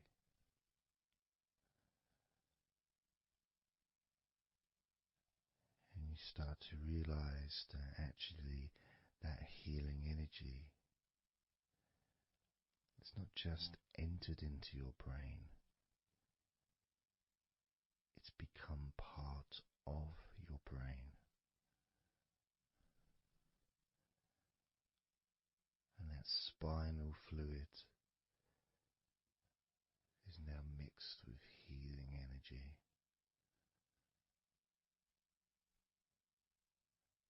Not just allowing you to feel so much more relaxed and healthy in this moment, but also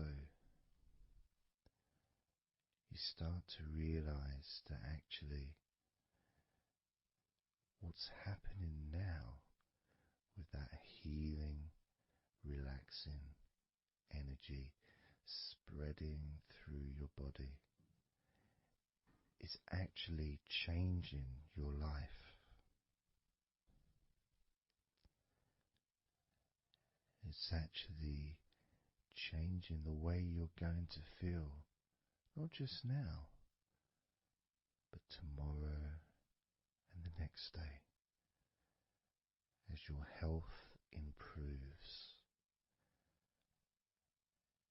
Not just your physical health, but your mental health.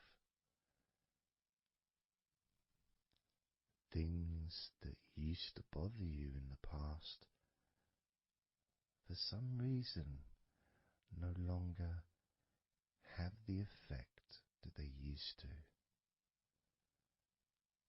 because something has changed deep within you.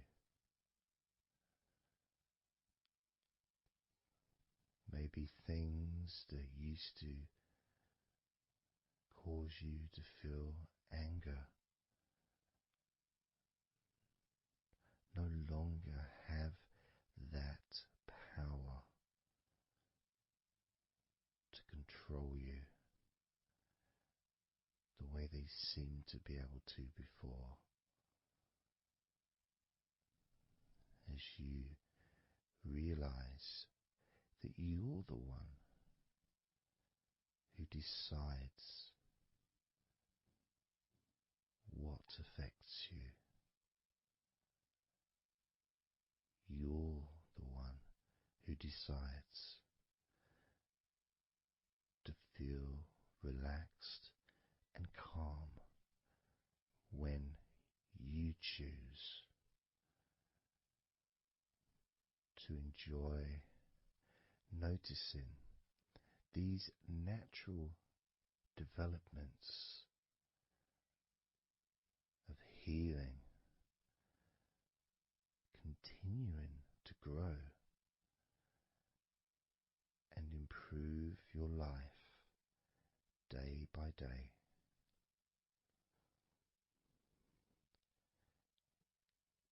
Including, of course, your ability to relax so much easier and sleeping is the most natural thing in the world to you,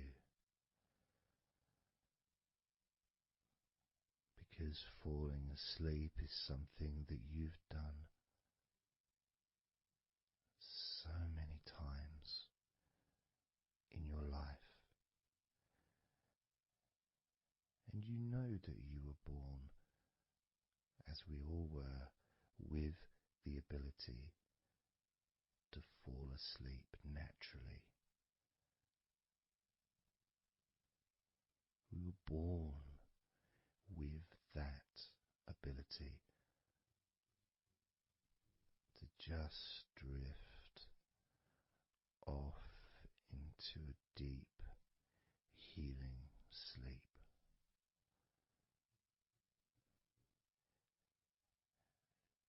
Even when we're kids, sometimes we'll fall asleep when we don't even want to. We try to stay awake. Maybe it's a birthday in the morning, or it's Christmas or holiday or something we look forward to. We don't want to go to sleep. But the more we want to stay awake, the more we just start to drift. And the more you fight drifting, the more you try and stop yourself from drifting asleep, the deeper and stronger that drifting becomes.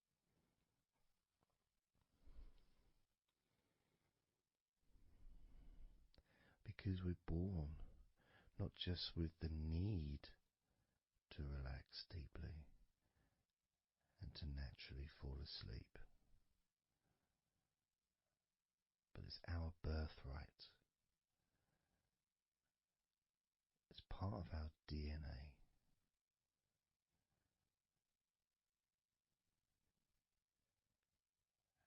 And sometimes as we get older in life, perhaps at times we have forgotten that relaxing completely is not only a wonderfully pleasant experience,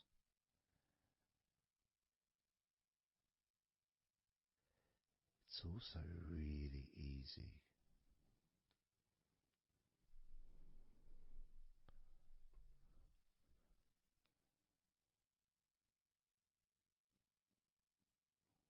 very, very easy to let go, because that's all it is. It's just deciding to let go.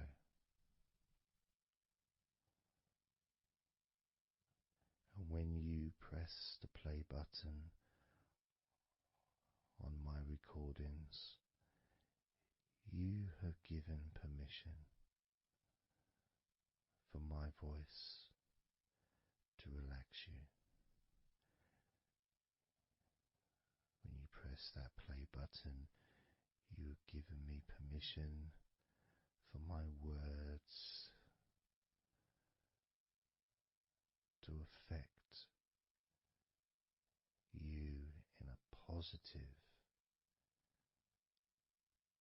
only a positive way, opening up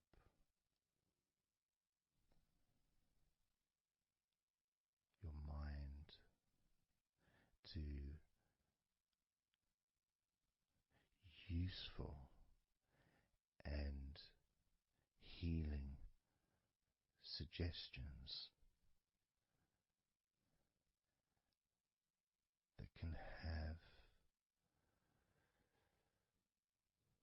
such an amazing effect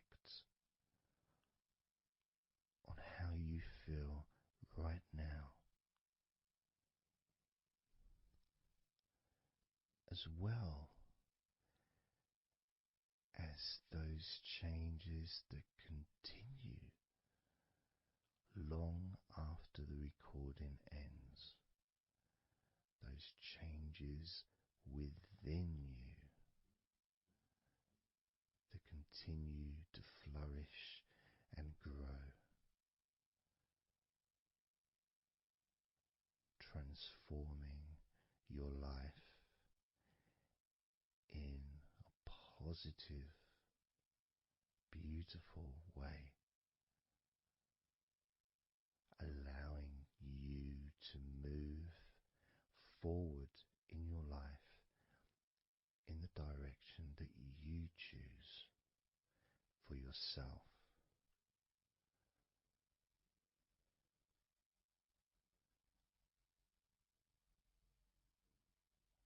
And this feeling that you can experience of safety, comfort, calmness,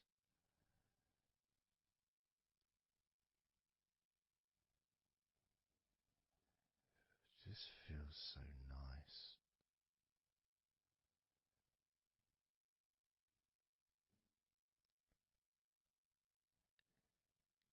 It's such a healthy place to be.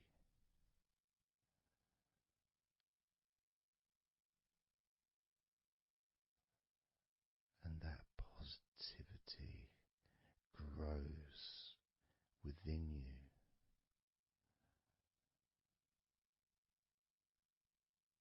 Each and every day,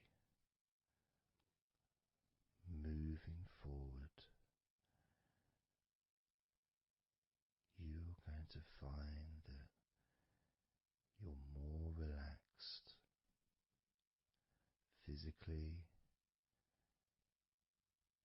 and in your mind is more relaxed.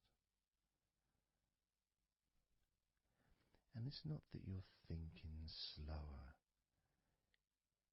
it's just that your mind will be less clogged up with unnecessary negativity. Because from now on, your mind rejects negativity. From now on, you're going to start noticing when negativity arises, and you can just say stop. Stop. And that negativity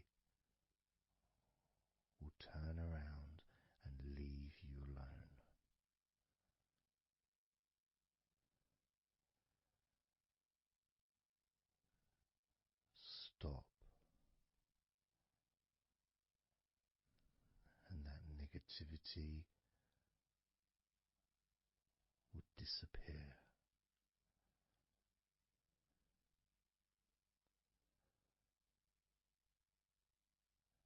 And as you notice that you feel way more relaxed than you probably expected,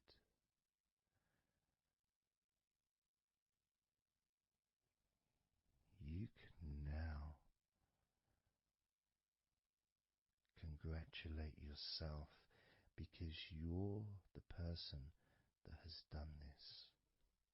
You are the one that has opened your mind up to the simple facts that you can feel more relaxed in your body and in your mind.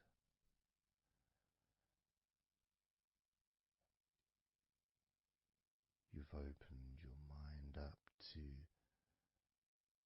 the birthright of being able to just fall asleep easily when you choose.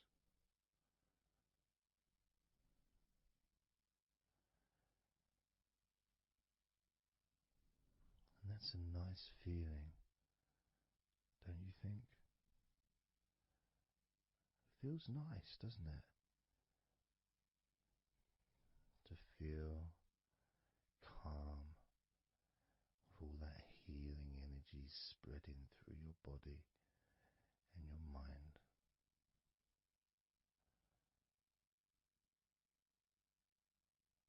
To spend time in that special place where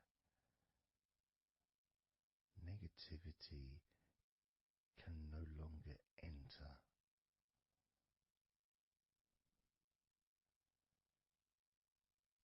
Negativity is banned, it's barred, it's not allowed entry. It doesn't deserve to be here, doesn't belong here. Negativity has no place in your life.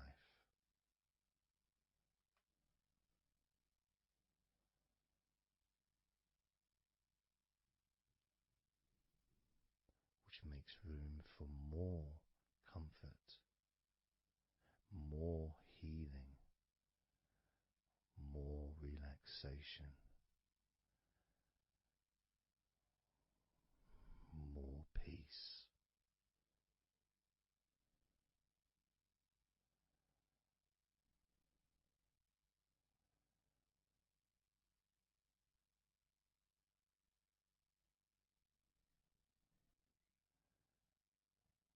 It feels nice, doesn't it? To just let go of everything.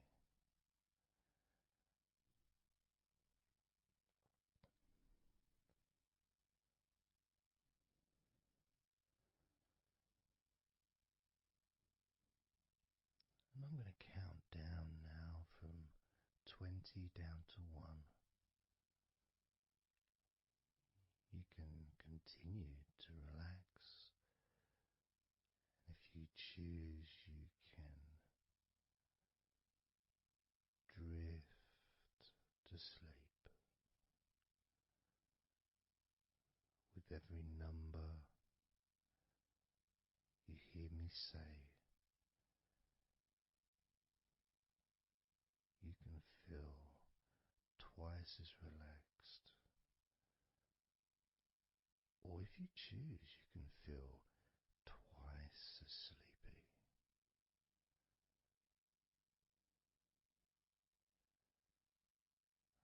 Now,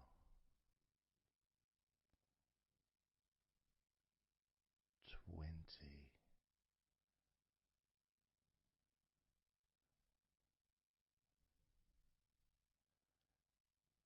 19.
your time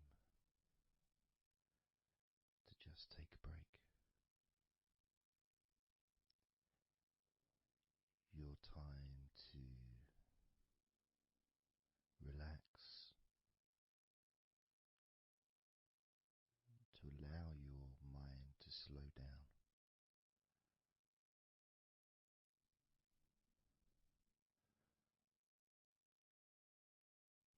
To give yourself permission to take a break from everything. And you're the only person that can make that decision. You're the only person that can actually tell your mind to just relax.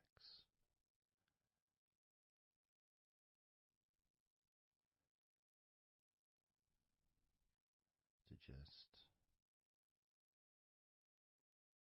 take some time off.